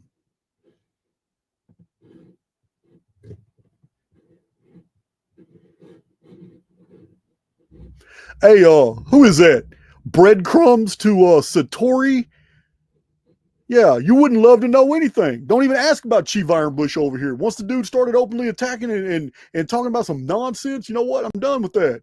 So you can get off my channel with all those all caps and all that. Yeah, I'm done with that. I'm done with that, period. You don't like it, you can get blocked. You can move around with that bullshit.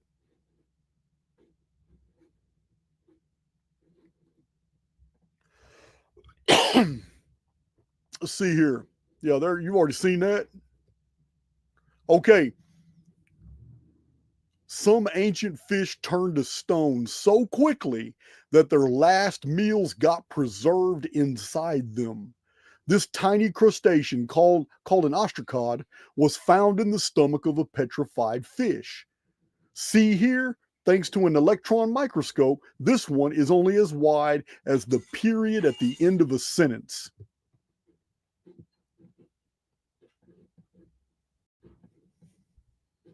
Look at this. The contents inside the stomach. I need to see if I went back to the start. I don't want to miss anything. Here's the two creatures locked in combat, frozen. Here are the ones, these are locked in combat, frozen solid. Here's a fossil of a fish petrified as it ate another fish. How does that happen? How does that happen?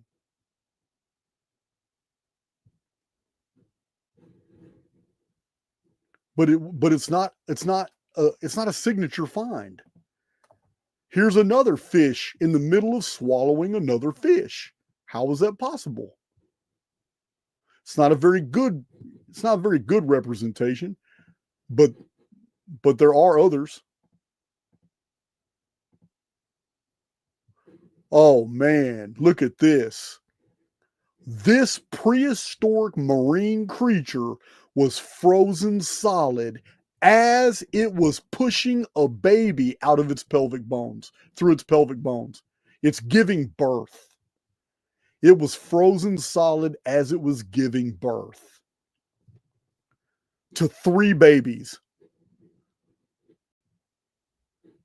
I'm not the one that made that up. They're saying that right here at the bottom.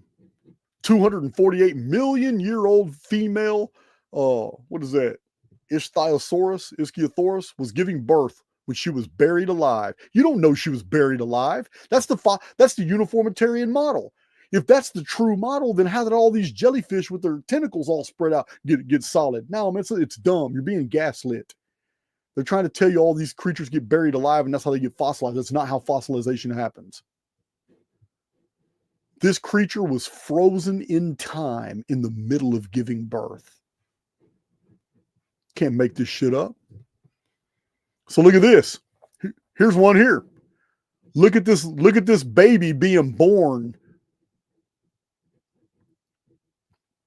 This one's discovered in 2011. This is the same one, except it's a blow up so you can see it better. This is the exact same one that I just showed you from China. There's the first baby coming, giving birth to 3 of them. Here's the first baby coming out when the mother and the babies together were frozen in time. Here's the famous one again I told you about where the 2 creatures are locked in combat.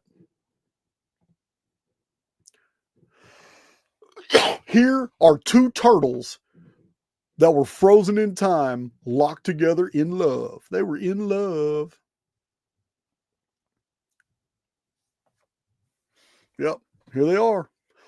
Now, you're being told that these 2 anatomically perfect turtles look just like turtles today are 47 million years old. Yeah. Can you imagine all the ancestors they didn't have because they were locked in love when they were frozen solid? Look at that. Petrified, turned to stone. Here's another fish eating a fish. Here's another fish eating a fish. Man, in the middle of eating a fish. Look at this. Here's a whole different one. In the middle of eating a fish. Bam, turned to stone. What in the hell happened? Turtle love. What in the hell happened? This fish is eating a fish almost 1/3 its own size. This fish trying to get away. That fish ain't gave up yet. It's too bad though, man. It's too bad. You got turned into a rock before you got swallowed. There's another one. Fish swallowing a fish. Ain't taking no prisoners. It's predator versus prey in the waters of the deep. Look at that. Look at the detail on that fish. Open wide.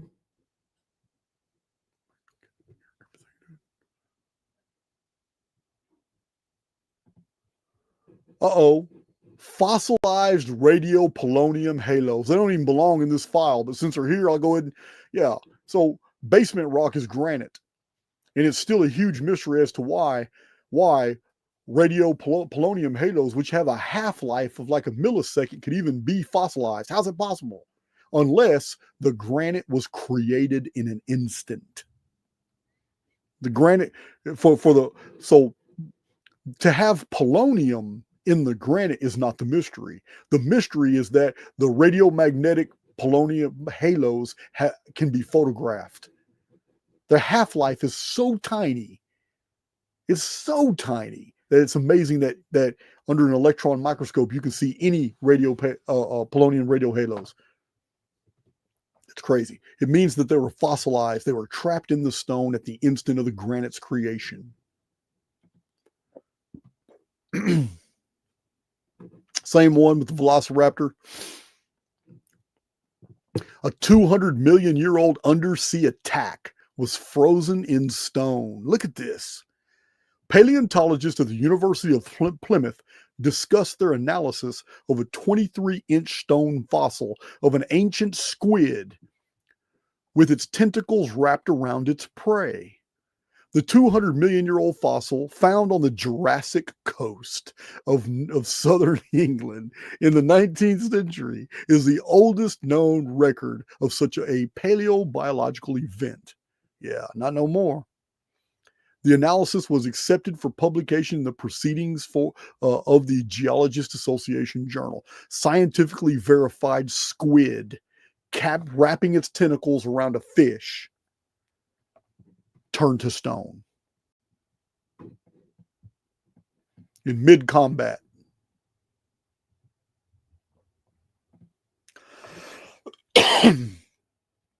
So, discovered in India, a 68 million year old fossil snake readying itself to feast on a dinosaur hatching from an egg. So this little bitty dinosaur is about to hatch from this egg, and this over here is a snake. I see snake vertebrae everywhere, but I don't know, man. The snake, whatever happened, I don't know. They put the story together. These are the fossils. They put the story together. But what's interesting is, why hasn't the snake grown legs? Why can't I leave Willis, Texas, and go over and take a left near Huntsville, Texas, and go down this long road way past New Waverly, Texas, and come up on Snakeville? And when I drive up into Snakeville, go to a gas station, and this dude's got this forked tongue. He's like, "Hey man, you want unleaded, or you want regular unleaded, or you want premium?" Why can't I meet snake people today? How come the uniformitarian model has not yet given me an exact reason why reptiles and amphibians have been around way before humans. How in the hell did hominids, little weak hominids that can't wear armor, can't make weapons, can't do anything, how did these little hominids even survive all this? How did they go through all these geological ages running from every single thing in the world that would eat them? There's no way. The entire uniformitarian model is so dumb. It's so dumb.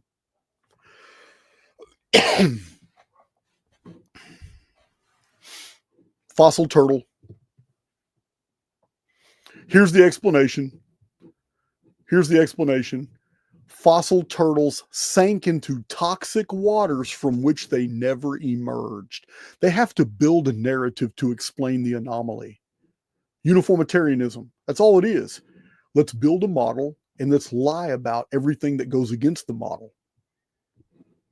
So this whole file was about creatures being born, and creatures eating creatures, and creatures fighting other creatures that were all frozen in time. Instantly petrified in the middle of doing what they were doing. So that's really interesting. So here's another fraudulent, a real fraudulent deal. So you're gaslit all the time. You're just gaslit all the time, guys. So this fossil is found, it's very unique, and they don't quite know what they're looking at. So they build a narrative. Do you see this fossil? At the time when this fossil was found, it was unrecognizable. Nobody knew what the hell it could be. So they build a narrative. It may look like a prawn, but this fossil is in fact one of the oldest and best preserved nervous systems. At 520 million years old, and they make up a name because it's Chinese. They give it a Chinese name, which Qingzhongo Keris, Kunmingen Gens, whatever. It's made some dumb name up. Provides a fascinating insight into how its nervous system worked. Distant ancestor of arthropods. Yeah, I'm just talking about like the roly-poly, the doodle bug.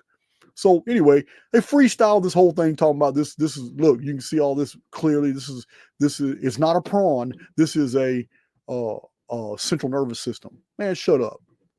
This is a prawn. Found another one, but nobody's talking about the other one anymore. But now they found this one. It's just another creature that's unidentifiable from the fossil record, but apparently more of them existed. You can just freestyle shit. They just freestyle shit. That's what they do. So we're moving into the juicy, as Martin Leakey would say it. Moving into the juicy.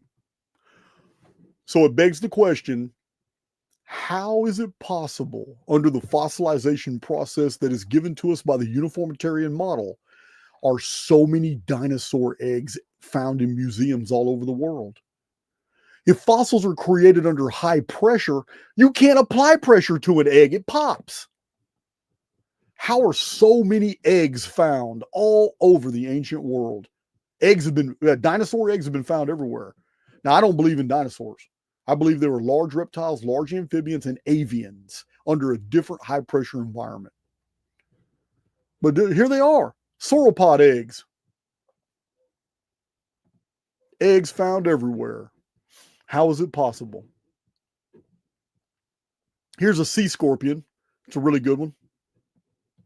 It's a sea scorpion. Look at that. Look at the 3D fossil preserved here. That's some type of species of trilobite. That's strange. It's a deep sea one there. That thing's got all the bells and whistles. I ain't going near that. I see that going the other way. So you're being told that this dinosaur here is 77 million years old. This extremely well-preserved fossil still has its skin, making it an incredible find. 77 million years old. Remember, they throw out 500 million, 400 million, 32 million. Fossilization, the petrification process is extremely unique. This is what they tell you. And then they go off to tell you that there's fossils found in every single geological layer. Somebody's lying. Another fossil snake.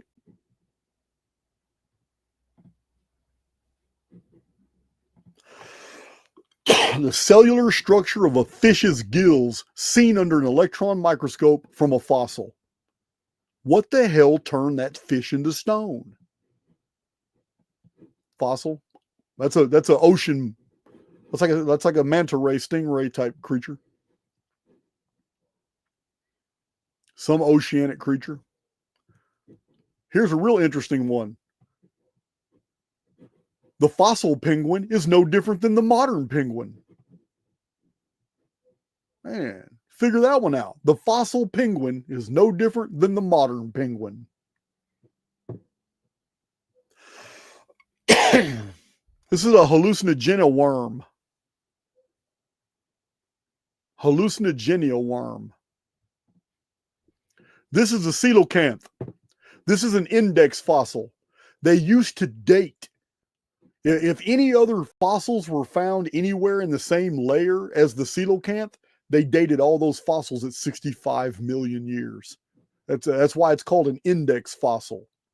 What's crazy is that the coelacanth as an index fossil was recently found. We'll see it. We'll see it later. But it was recently found by a ship. They pulled it up and it was identified as a coelacanth. Here's skin texture found fossilized. This is crazy here. This is crazy. 500 million year old fossilized sperm from a collared worm. What in the hell? I don't know if it's more ridiculous claiming that it's 50 million years old or if you have positively identified petrified sperm. Wow. Incredible. Same fossil snake. Not sure what this is. I'm just not sure what this is. This is a fossil. It is very bizarre. Maybe somebody I can identify that. Maybe somebody else can identify that. I can't identify it. This is crazy.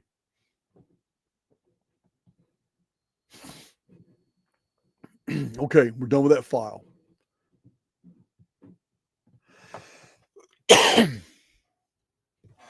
So, we're going to go through this next file pretty rapidly because we can't ignore the fact that you can dig 6 inches down and find fossils all over the world. You can also find fossils at 600 feet depth. So when we dig all around the world, we don't just find fossils. We don't. We can't help but say that we also find architecture. We find previous civilizations. And sometimes, fossils are nowhere near as deep as some of the things we find that were built by humans. Remember this, and you remember this pyramid in Mexico. 1/3 of the pyramid is underneath a lava flow that dates from thousands and thousands of years ago, and yet the base of the pyramid, there is a whole pavement level where the substructure was, which was an ancient city. This has been seen many times. Look at that. Buried city way at the bottom, then a whole layer of volcanic ash. There's a third pavement there, so there's a city underneath it. Then it's 14 feet of small boulders, gravel, and sand. Remember what Ignatius Donnelly wrote about Ragnarok, the flood of gravel and sand from the sky? Here it is. Then there's a second pavement. What's this pavement? This is where they rebuilt their civilization. But look, it's all this is down here. Then later on, they had another 6 feet of small boulders, gravel, and sand. Survivors built a pavement on top of that, built a whole new city, built a whole new structure. Then something else happened again later, 9 feet of boulders, gravel, and sand in Mexico. And then they built another one. There's a foot of earth on top. Oh, they didn't build anything. Their civilization was over. Then there's a foot of earth right there. Things are found like this all over the world. All over the world we find this.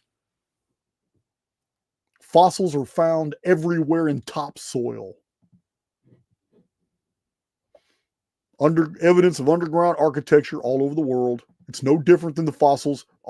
Many of the structures that have been found underground are there's a whole movement in alt media. You guys are familiar with this. Some of y'all are familiar with it. I don't really follow it a lot, but it's called meltology, and these guys have shown some pretty compelling things that a lot of these ancient structures have been melted. But it's never been a mystery to me because I've read Immanuel Velikovsky and understand the flux tube discharges. I get it.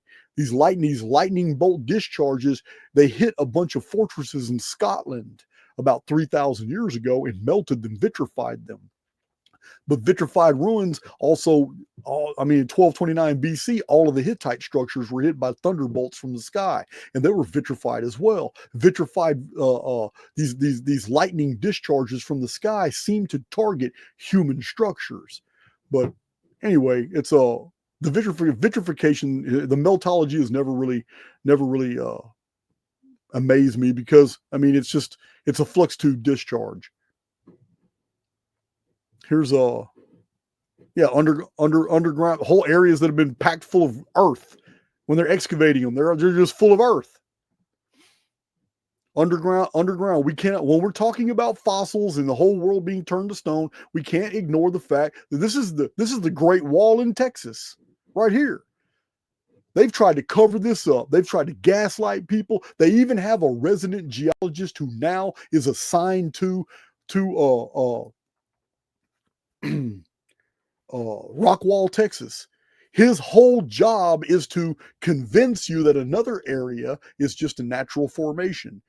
But Rockwall, Texas, I'm going to show you more of Rockwall, Texas. It's very compelling. There was a gigantic wall, 25 miles of wall. Underground. I said we're going to go through these pretty fast.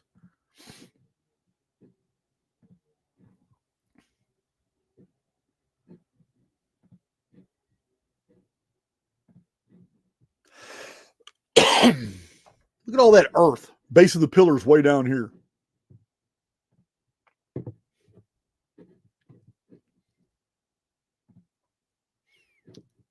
(1852) is when this rock wall was found in Texas.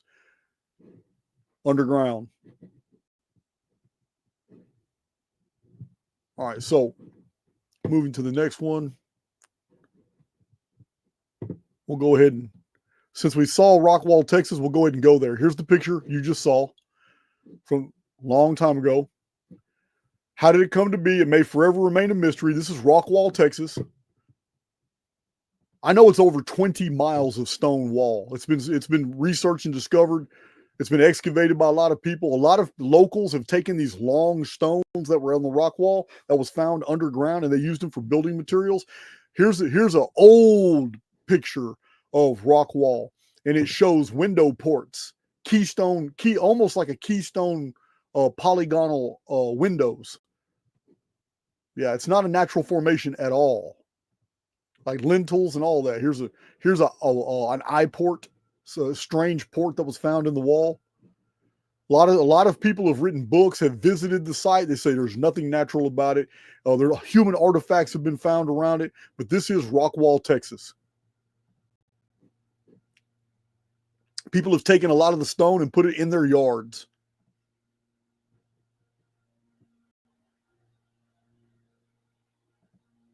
We'll get back to the fossils in a minute. That's Rockwall, Texas. So when it comes to fossils, we can't ignore that there is a famous discovery of a human finger that was fossilized. It doesn't just look like a human finger, but it's been X-rayed as well. Human finger fossilized. It's been subject to X-ray, and the X-rays do show bone density where the bones would be inside the X-rays.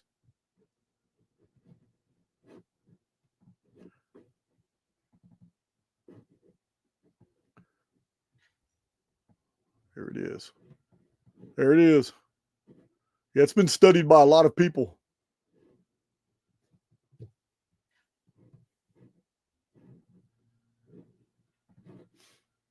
All right. So the reason I can't not tell you about all these other things that have been found fossilized, because technological, when we're talking about pipes, conduits, wiring systems, artifacts, tools, weapons, they've all been found petrified, turned to stone in the ancient world. Wow. That's a video of the hammer. We're going to show the hammer. So also, remember, the amber fossils come from Carboniferous trees, but the Carboniferous tree fossils are found in coal deposits. Inside the coal deposits have been found human artifacts. This is an ancient bell from thousands and thousands of years ago that was found inside a wall of coal in a coal mine.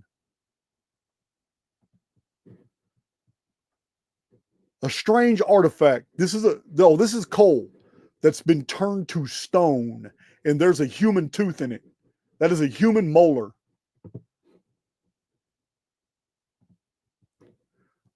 Other artifacts that have been found. This has been found inside a block of marble.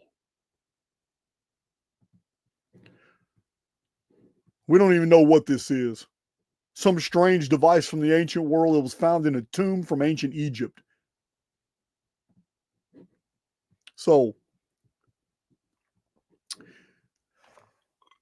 these are petrified doorknobs. We don't even know how old they are. I believe this is found in Russia. It's a wheel on a cave. It's on the ceiling of a cave wall. Is a wheel fossilized into the wall of the cave. I'll show you another picture of that in a minute. So all these two ornaments, these bells and this wand or whatever it is, these were found inside lumps of coal. The coal is said to be 298 million years old. Yeah, these were found inside lumps of coal.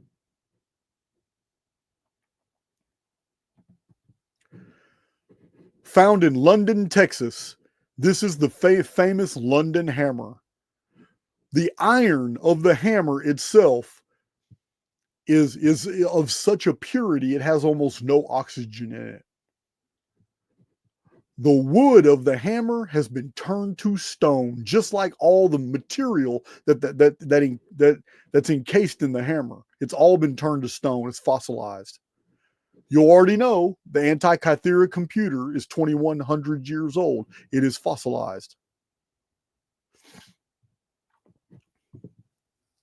This is a drill bit that was found in a coal seam. The coal is dated to be 100 million years old. I'm telling you guys, tools, all that stuff have been found. This was found in China.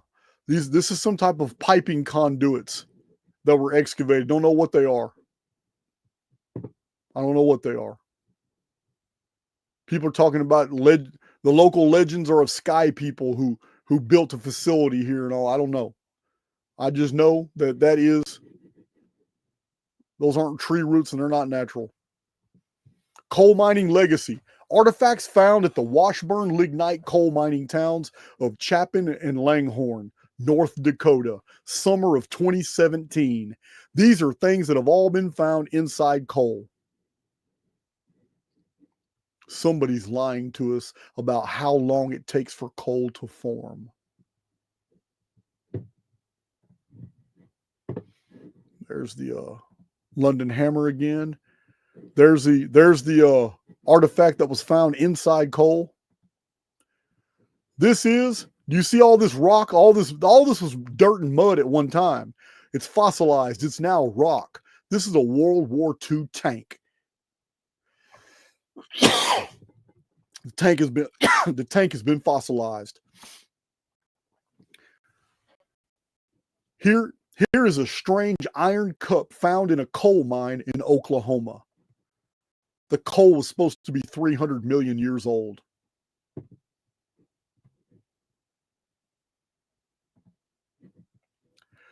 The title says probable Roman shipwrecks unearthed at the Serbian coal mine.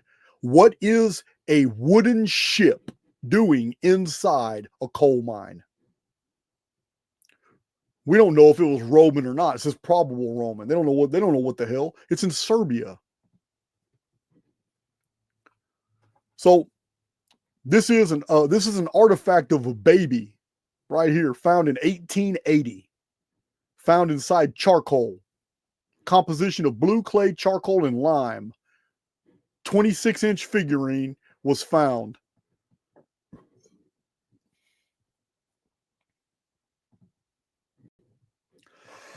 This is supposed to be a 150,000-year-old Neanderthal skeleton. The problem is, I've showed this recently in a video, I showed this and an auroch skull. It's an actual bullet wound. Something a long time ago was shooting high velocity rounds and shot this dude through the head.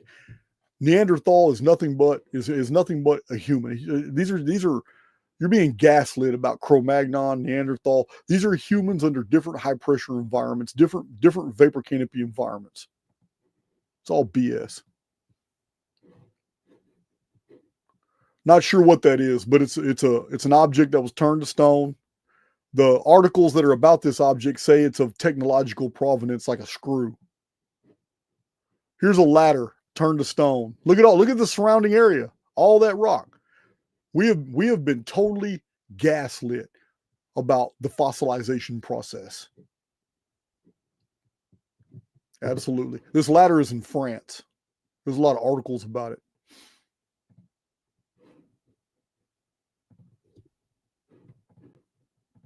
Again, discussing fossils, we can't ignore all the human footprints that have been found. Now, this is said to be a dinosaur footprint here that steps on top of a human footprint.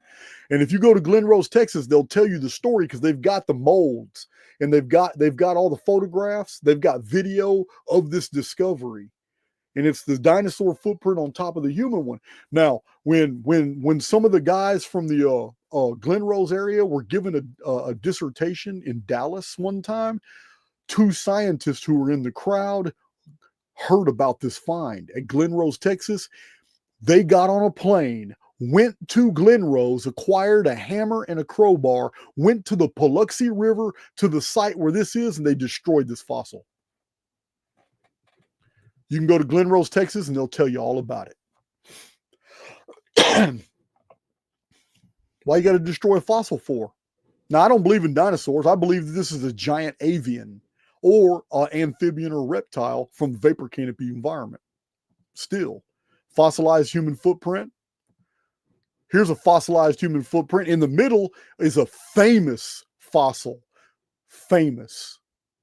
Remember I told you that trilobites are kin to doodlebugs and that they can get super tiny? Well, here scientists have verified that these are shoe prints. They're not footprints. They're fossilized shoe prints where you can see the three parts of the shoe. You can see the heel, you can see the upper arch support, and you can see the lower area where the bottom of the feet and the toe heels are and the toes. All this right here. You can see them clearly in the footprints. But what makes this a super astonishing is the fact that, I'll show you a picture of it in a minute, whoever was wearing these shoes and these prints were turned to stone that were fossilized, they stepped on a trilobite. I'll show it to you in a minute. Another fossil footprint.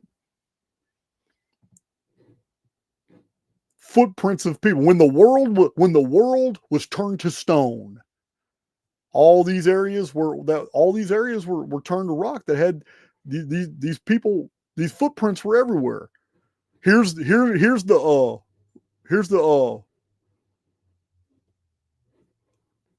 well, here's actually here's the fossil that was preserved.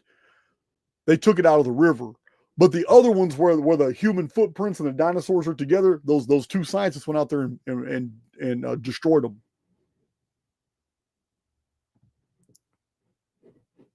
They actually preserved this in the Glen Rose. This is in the Glen Rose, Texas Museum.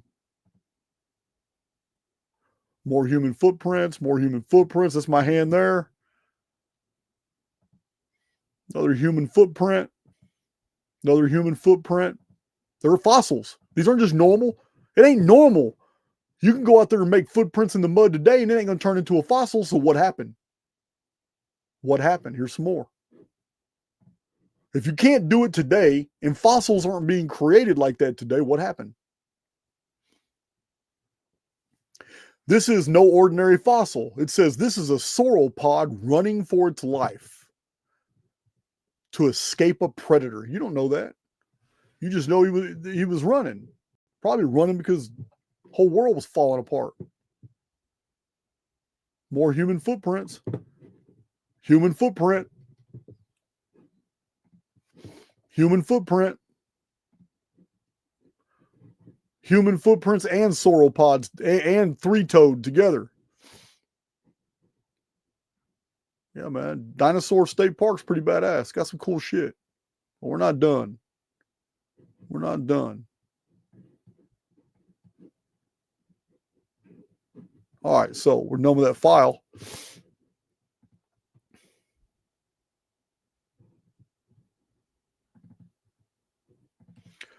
Also, human handprints have been found.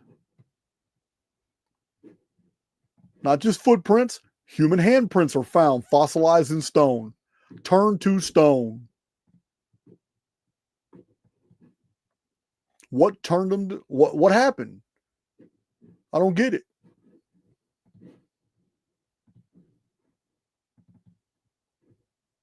So here's the famous case I was telling you about. The reason these shoe prints that are fossilized, they're saying it's 240 million year old trilobite right here. Right here is a crushed trilobite on the shoe, fossilized underneath this fossilized shoe. It's a trilobite fossil. Not only are the shoe prints an anomaly, but the fact that it squashed a creature that was supposed to have lived 240 million years ago. Only thing I can say is the uniformitarian dating system must be wrong. That can't be true. Can't be true. Here's another shoe print found in Nevada. Here's a shoe sole footprint found in Triassic rock in Nevada, 213 to 248 million years old. Gaslighting you again. There's those famous shoe prints. This is all telling you about the shoe prints. That's what I'll do. This is in a museum, just giving you data about it. I just wanted to show you those. So it's not just footprints of animals and humans that are in shoe prints that have been found, but petrified all over the world are these strange tracks. We have these tracks outside of Austin, Texas. They're also in Nevada, Arizona. They're all over the island of Malta. I believe some have been located in Sardinia.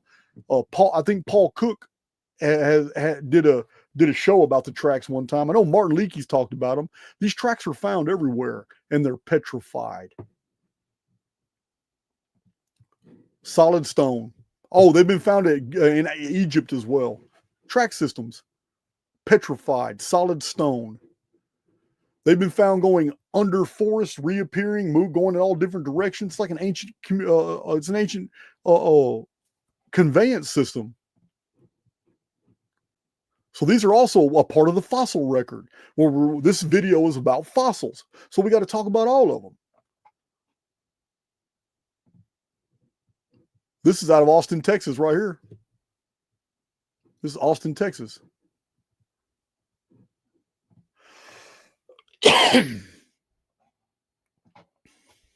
Thank you, John Adolphi, for these pictures. So we're going to talk about fossils. We got to mention each category. So also, we can't the giant avian feet or reptiles, all found petrified together. These are all on the surface, guys. You can't say something's 240 million years old. It's on the surface, and just right around the corner on the surface, you got human footprints, and on the surface, and then underneath the surface, you got whole human cities that have been buried. Come on, man. We've been gaslit way too much. We've accepted so many things to be true simply because we were educated to believe them, not because we were critical thinkers.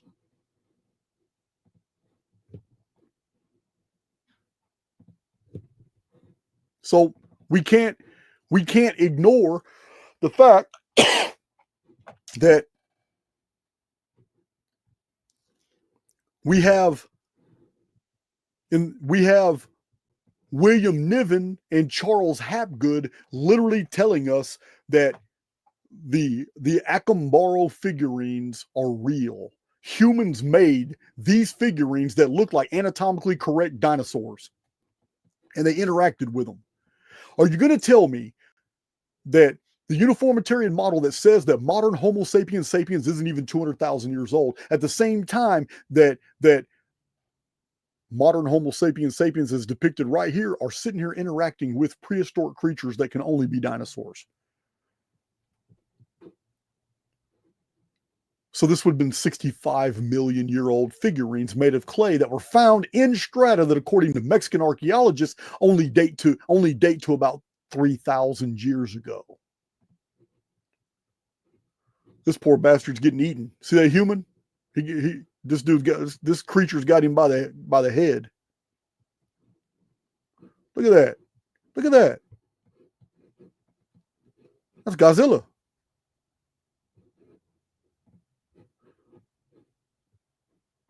These are dinosaurs. These are vapor canopy reptiles and amphibians that have been recently seen, and they became works of art to those who personally observed them. Poor guy. Brontosaurus right there, clear. These are dinosaurs. What the scientific establishment calls dinosaurs. There's Stegosaurus right there. This is an Acambaro, Mexico. There's a Triceratops with a dude wearing a horned helmet and a cape. You can't make this stuff up. This is Acambaro, Mexico. These only date to about 3,000 years, in the last 3,000 years.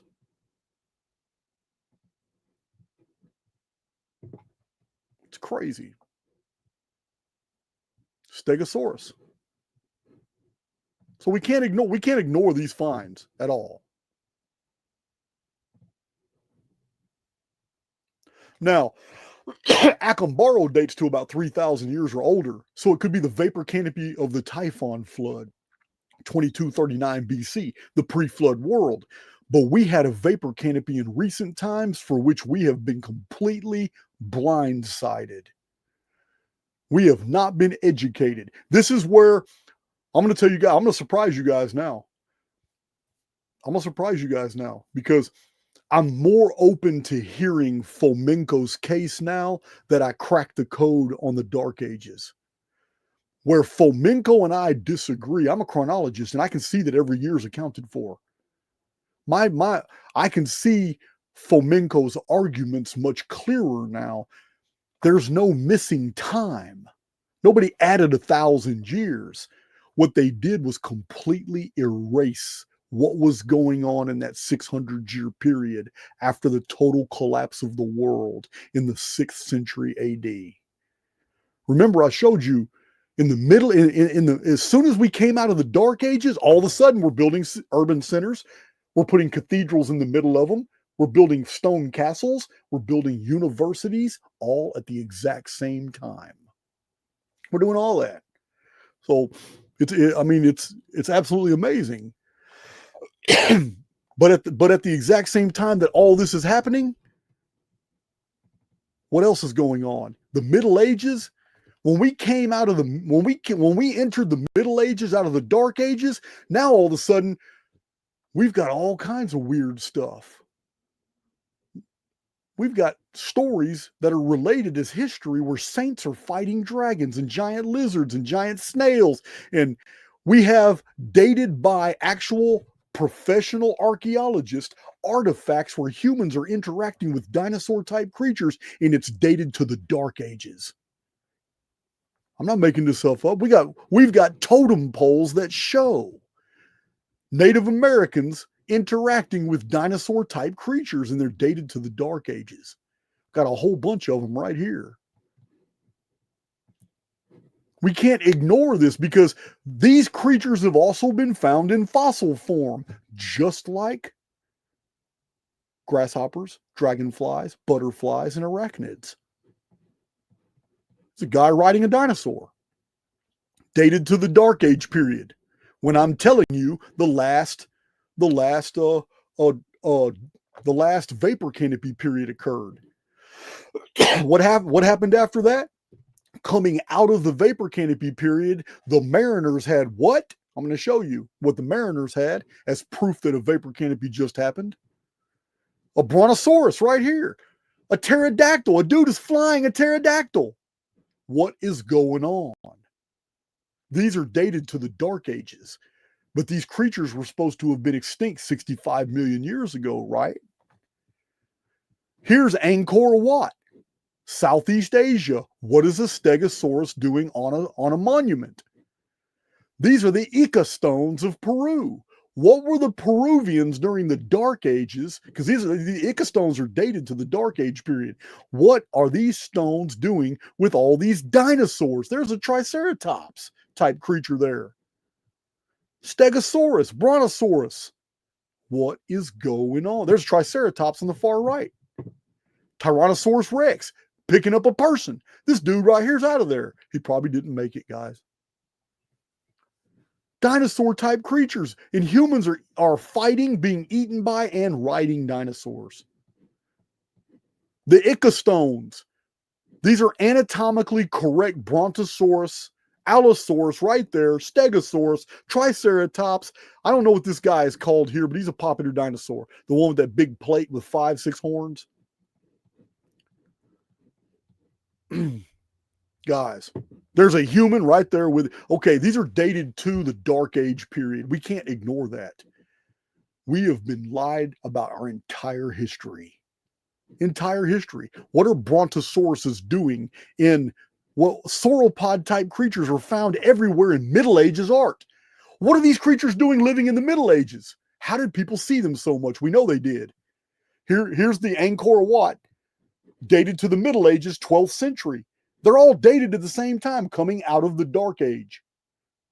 During the Dark Age vapor canopy period, our whole world filled with giant amphibians and giant reptiles. Here is a totem pole with a dinosaur on it. Right there. Now, coming out of the Dark Ages and the Middle Ages, what happened? Ancient mariners had maps. What did the maps show? An ice-free South America, ice-free Antarctica, ice-free Greenland. Yeah, how did they have these maps that showed all the topographical features exactly where they're supposed to be? All the rivers, all the deltas, the rivers, the mountain ranges, they're all right. They're all right. How is that possible when there's ice caps on there hiding them today? Remember what I told you about vapor canopies? Those ice caps appear instantly because when the canopy falls, all that water goes straight there. Right now, there's no humidity in Antarctica. That's why it only snows 1/2 inch to 1 inch a year. That's not enough for that huge mile-high, 2-mile-high glacial caps that are on Antarctica. It's ridiculous. But they weren't there during the Dark Ages, or we wouldn't have Middle Age maps that show Antarctica the way it is. Those maps aren't what Graham Hancock says. There's no way they're copies of copies of copies of copies of copies of copies of copies of copies of copies of copies. I got to turn off. They can't be. No. It's like Chinese whispers. The copies are going to get contorted over and over and over and over, and it's not. They're recent maps made recently, and that's why we have them. That's why we have the Orontes Phineas map, because a vapor canopy world was when the navigators mapped Antarctica, and it was very recently. When was it? It was during the Dark Ages. Ancient maps that show ice-free Antarctica, they're not even ancient. They're only 500 and 600 years old. But these are evidence that we had a very recent vapor canopy and that the whole dinosaur model is absolute BS. Here it is. Dragons and dinosaur-type creatures are the focus of Middle-Age churches. On the cathedrals, why are all the saints battling giant lizards, giant snakes, reptiles, and giant snails and frogs, toads? And the most popular thing in the church is the toadstool. Go figure that one out. All dated to the Dark Age period. This right here is this petroglyph, not this. This is dated to the Catalhoyuk period. This one on the bottom is dated to the pre-flood world, before 2239 BC. This one's dated to the Dark Age period, North America.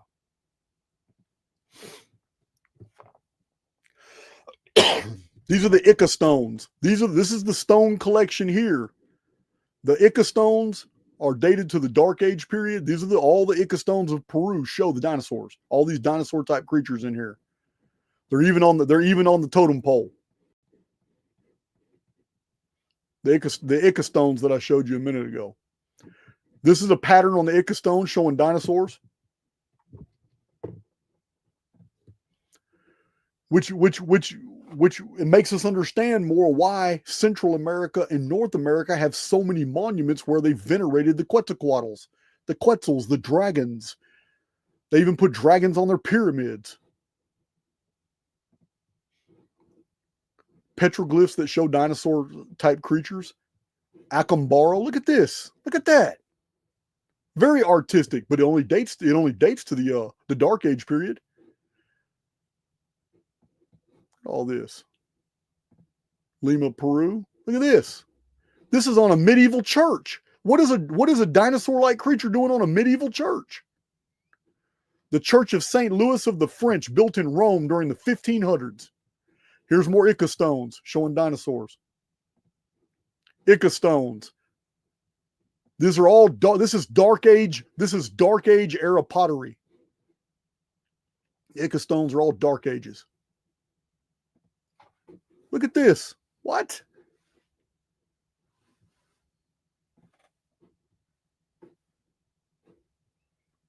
Dated to between 100 and 800 AD. That's Dark Ages.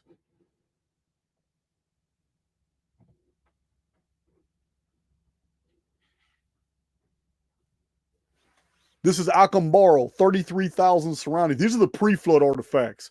These are the ones from the pre-flood world. Waldemar Jolsrun, I did a video about him and how Charles Hapgood, Maps of the Ancient Sea Kings, a professor who went and studied and verified that they were legit. The deal is that Joel's, what's his name, Jolsrun, whatever, the original discoverer, thought these were all pre-flood artifacts. Other people are trying to say that it's 800 BC to 200 AD.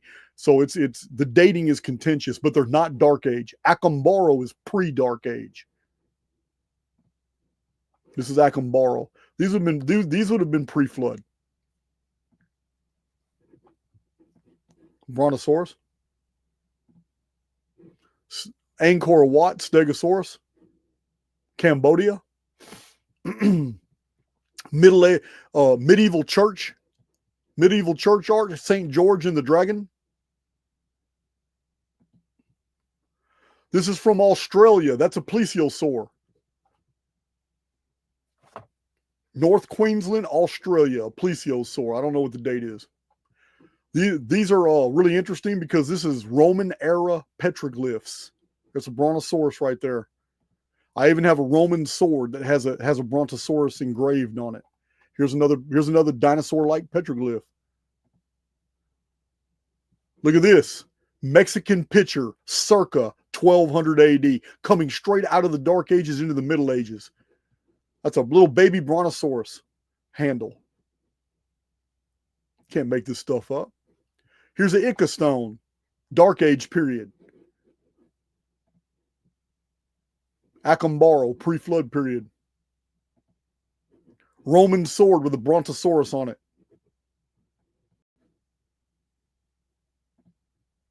St. George and the Dragon. Here's a different prediction. This was a major motif of the medieval period. The saints were slaying all these creatures. I don't know what this is. That's not Acambaro. I can tell. Wait a minute. Here's your medieval period. Giant snails become a theme.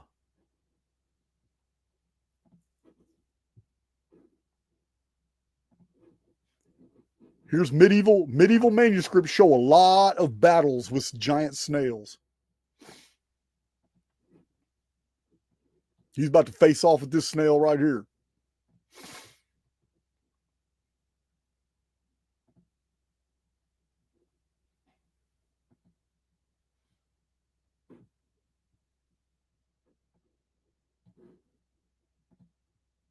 So this is a famous painting. 1568. I've showed it to you before. It shows brontosauruses in here. I also showed in that video that if anybody disbelieves these are brontosaurus and tries to go with the critics who say they're camels, the same painter painted camels, and he painted the camels perfectly anatomically correct, because at this time in the 1500s, Europe was very familiar with what camels look like. These are not camels. These are brontosauruses. He accurately painted these just like he did the camels. It's a famous painting. It's huge painting. And the brontosauruses are way in the distance too. On the painting, you got to really look into them. So it's all blown up right here where you can see them better. Those are brontosaurus, not camels. Those are brontosauruses. And in that video, I show the same painter painting camels, and they look just like camels. They don't look anything like brontosauruses.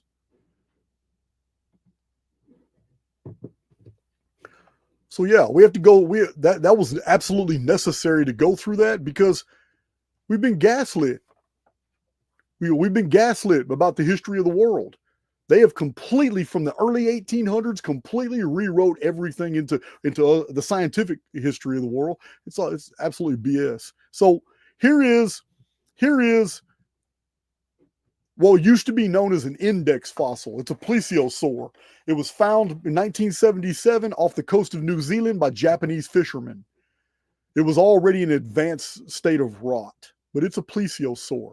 The Japanese were so proud of that they made it an official stamp from the discovery. Western world never even heard about it till way later.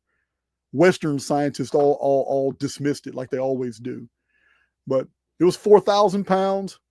And this is it right here. Here's the plesiosaur, a Japanese fishing trawler. This is also an index fossil. What you're looking at formerly was only known in fossils. This is a coelacanth. The coelacanth was such a prolific fossil that scientists began dating all other fossils based off the coelacanth. This is a massive source of embarrassment for uniformitarians. But they don't care. They just plow forward, act like this never happened. But thousands and thousands of fossils in museums today and in books were all dated based off the coelacanth fossil. But what's embarrassing is that this fossil, which was used to date all these other fossils, either pre or post 65 million years old, because it was an index fossil, this fossil was actually found living. Now, about 9 coelacanths have actually been found in the wild. This was an index fossil that became all too real when somebody found one. Guess what? Also, just like amber, not one single transitional coelacanth has been found. The reason you can't find them is because the coelacanths that have been found today are the same ones that have been found fossilized. They are no different. So the petrified coelacanth is just like the living coelacanth of today. Pretty embarrassing when an index fossil is found. Pretty embarrassing. So this is unknown. We don't know what this is. I'm going to show it to you. Just an unknown, washed up on California beach. I used to have a whole file of these giant creatures that washed up on beaches. No one knows what they are. Happens a lot.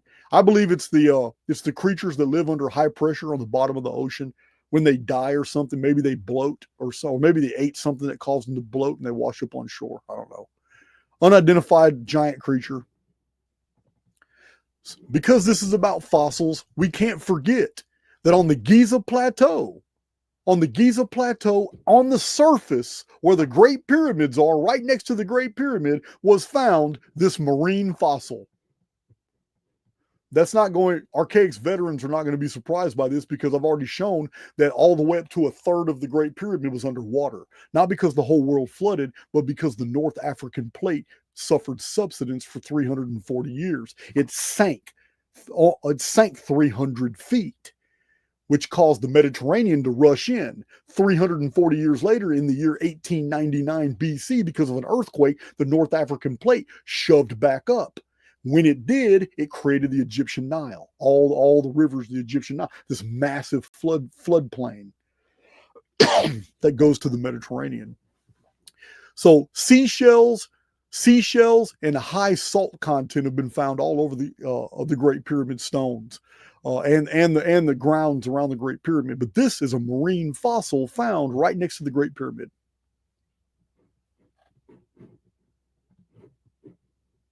Can't make this shit up. You just can't make it up. So I'm going to show you one last image. This is the conclusion of this video. You're looking at a list. These are the dating methods. This is what they use to support all the 200 million, the 500 million, the 40 million, the 360,000, even the 20,000, the 45,000-year-old dates that they just throw out for all this bullshit. Every bit of it is BS. You have uranium-lead dating, thorium-lead dating. You have lead-210 dating, helium dating, rubidium, strontium dating, potassium-argon, potassium-calcium dating. So you have the more popular ones that people know about, like radiocarbon dating and amino acid decomposition dating, racemization dating, paleomagnetic dating.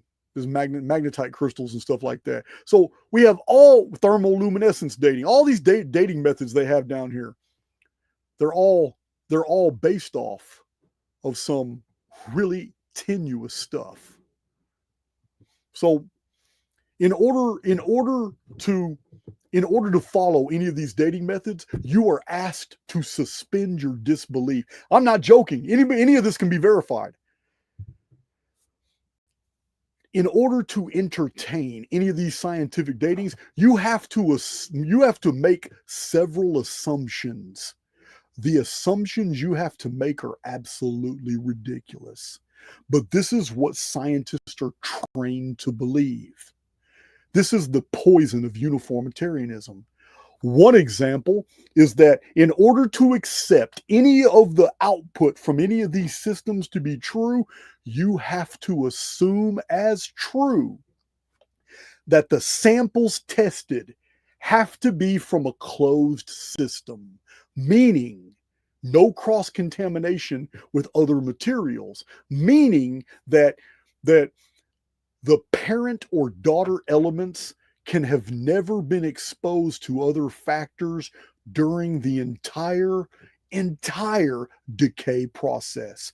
If you're claiming something is 45 million years old using any of these dating systems, then that means the radioactive isotopes and the radioactive breakdown of isotopes that you're measuring had to have not come into contact with any other radioactive isotopes in the entire 45 million years of time, because any contact with any of them in that period of time would have thwarted the output. It would have changed the decay ratios. This is a huge leap of faith. If you're measuring something 500 million years old, are you really going to accept as true that during that entire 500 million years, that what the radioactive isotope, the breakdown of the isotopes would have remained stable over that entire 500 million year period? That's a hell of a leap of faith. This takes the scientific model of dating from observation and science to pure conjecture, hope, and faith. Holy shit, scientists are no different than Christians. It's the exact same mental process. So, in order to accept the output of any of these, even potassium argon, the one I talk about a lot, you have to also assume that every measured specimen contained none of its daughter elements. When the scientist is measuring in the potassium argon method, that means that the length of time it takes for potassium isolates to break down and to become argon, that length of time tells them how old something is under their system. The problem is you have no way of knowing if the potassium that you're measuring didn't already come contaminated with some argon before that creature died. It's a leap of faith. You have to assume that the daughter element of argon only appeared once the creature died, and that the radioactive isotopic breakdown had to have been perfectly stable that whole 45 million years. Two independent leaps of faith must be exercised in order to adopt any one of the scientific models. But we're not done. We're not done. You have to assume a third thing.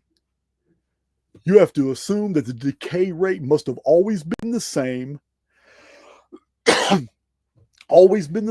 under all circumstances where that specimen was located. Where that specimen was located, it would have never received any type of extra X-flare radioactive activity contact. No ions, nothing coming from the sun would have increased at all. There would have never been any X-flare activity that would have affected that one specimen you're measuring. There would have never been any gamma ray bursts from any local astronomical objects. There would have never been any weakening of the ionosphere that would have protected the specimen from any extra exposure to radiation. There would have never been any localized nova, supernova, or anything that would have ever increased gamma ray signatures to the point that the ionosphere couldn't reflect all that back in space, and a lot of it came right through and saturated your specimen. Because if any of that happened, it would have completely reset the decay clock. And what you're measuring is giving a completely false reading. You're only measuring back to the event of the X flare. You're only measuring back to the event of the volcanic activity. You're only measuring back to the event of the high pressurization event, because that's another one of the things that you have to assume to be true. If you're going to assume that that your output is true on the helium dating, on the uranium lead dating, on the thorium lead dating, on anything on this list, radiocarbon dating, you're going to have to believe that the atmospheric pressure has always been what it is today. You're going to have to believe in the uniformitarian model of millions and millions of years of stability, which is really stupid, because other scientists are already creating controversy when they say that, why are you guys putting all these, is anybody going to modify these dates? If you're going to push Ice Age as a real thing, wouldn't it change all the decay signatures of radioactive isotopes for everything you've ever measured before? Yes, it would. Guess what would also change every single one of these relative, they're called relative dating models. Every single one of these scientific uniformitarian endorsed models will be fundamentally altered if it's shown that there's ever been a vapor canopy. The vapor canopy completely changes the atmosphere. The increase in the increase of moisture in the mesosphere would have automatically affected the decay ratios of every single test sample scientists took. And what would happen is that they would get false starts. It would reset the atomic clocks of whatever it is that they're measuring that went from a parent mineral to a daughter mineral. This is why I tell you guys all the time, man. I'm telling you all, man, I've been saying this for years.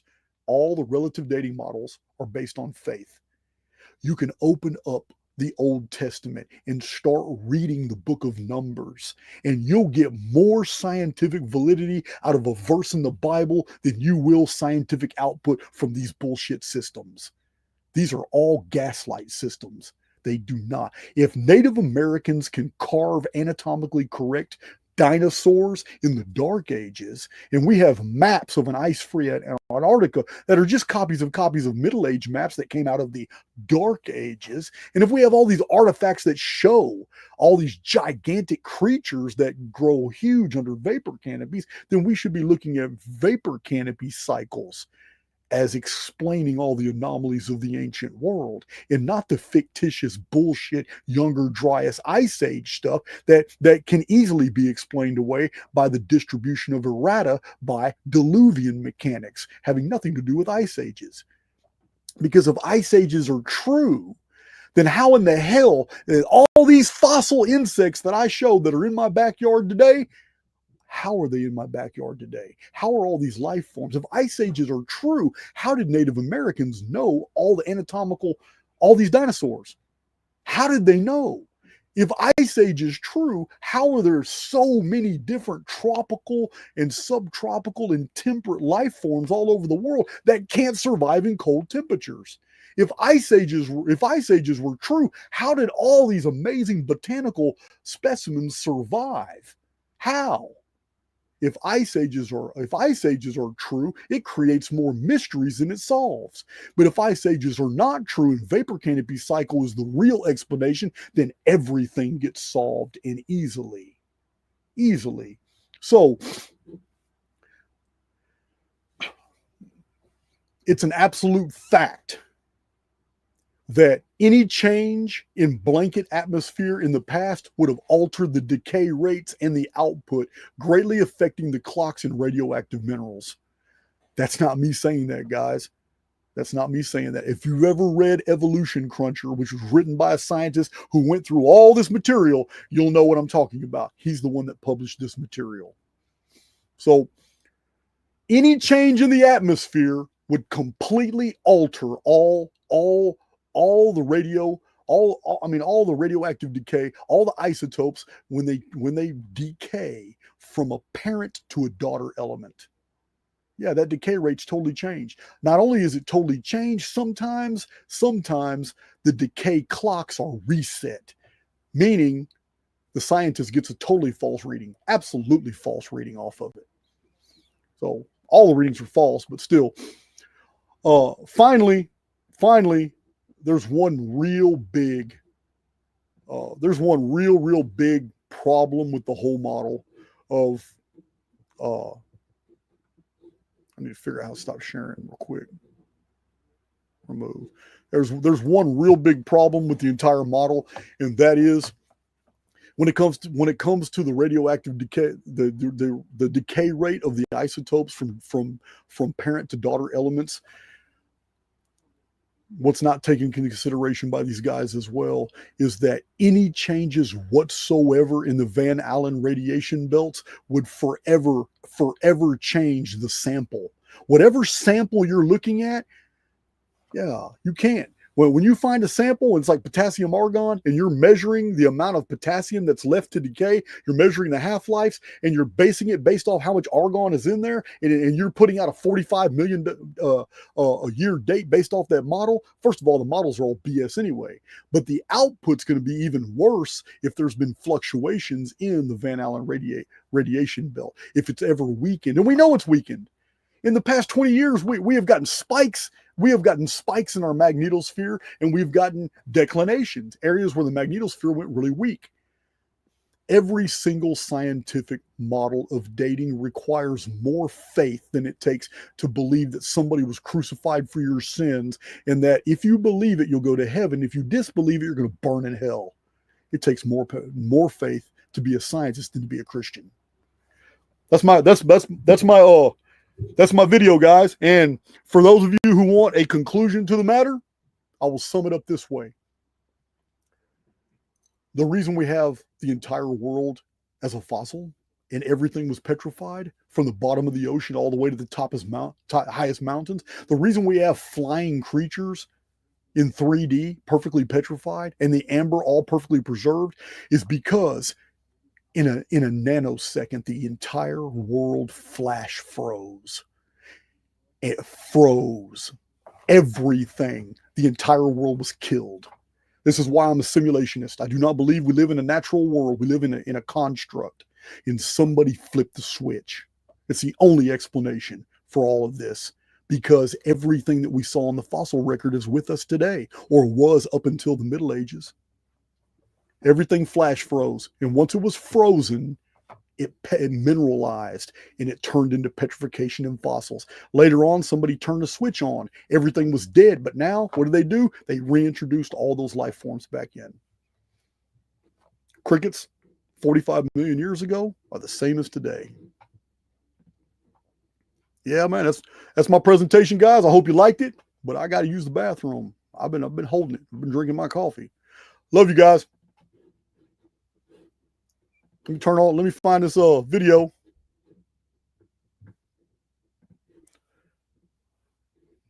Let's see.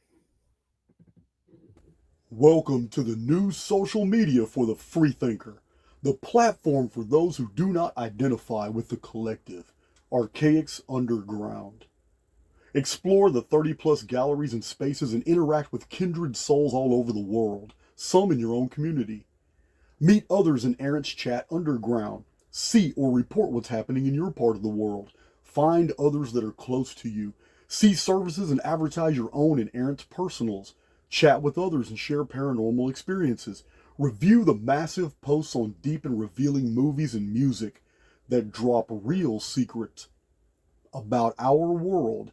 And look at the health and wellness posts for tips and helps on the human body. You will find hilarious and thought-provoking stuff in meme warfare. Look over and even contribute to the 2026 Isometric Analysis Project and check out the tips and post-reset pantry and survival tips.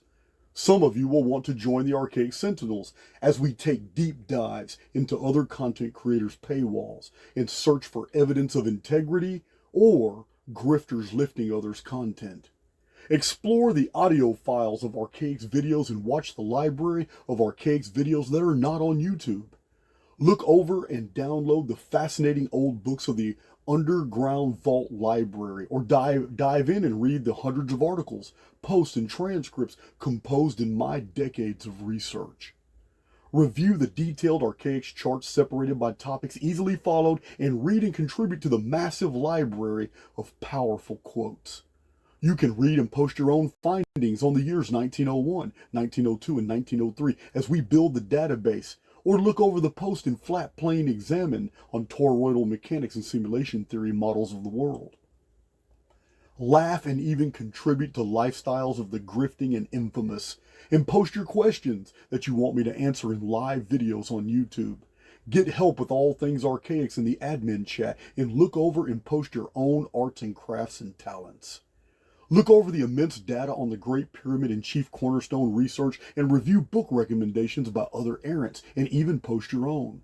Check out out-of-place artifacts and mysterious history for intriguing facts about our history and world. And in Immortal Methods, see the techniques, affirmations, and practices that have worked for others in their manifestations of their wants. New spaces will be added, one being on the facts of Christianity very soon. Join us in this explosive community of souls, all sharing this experience.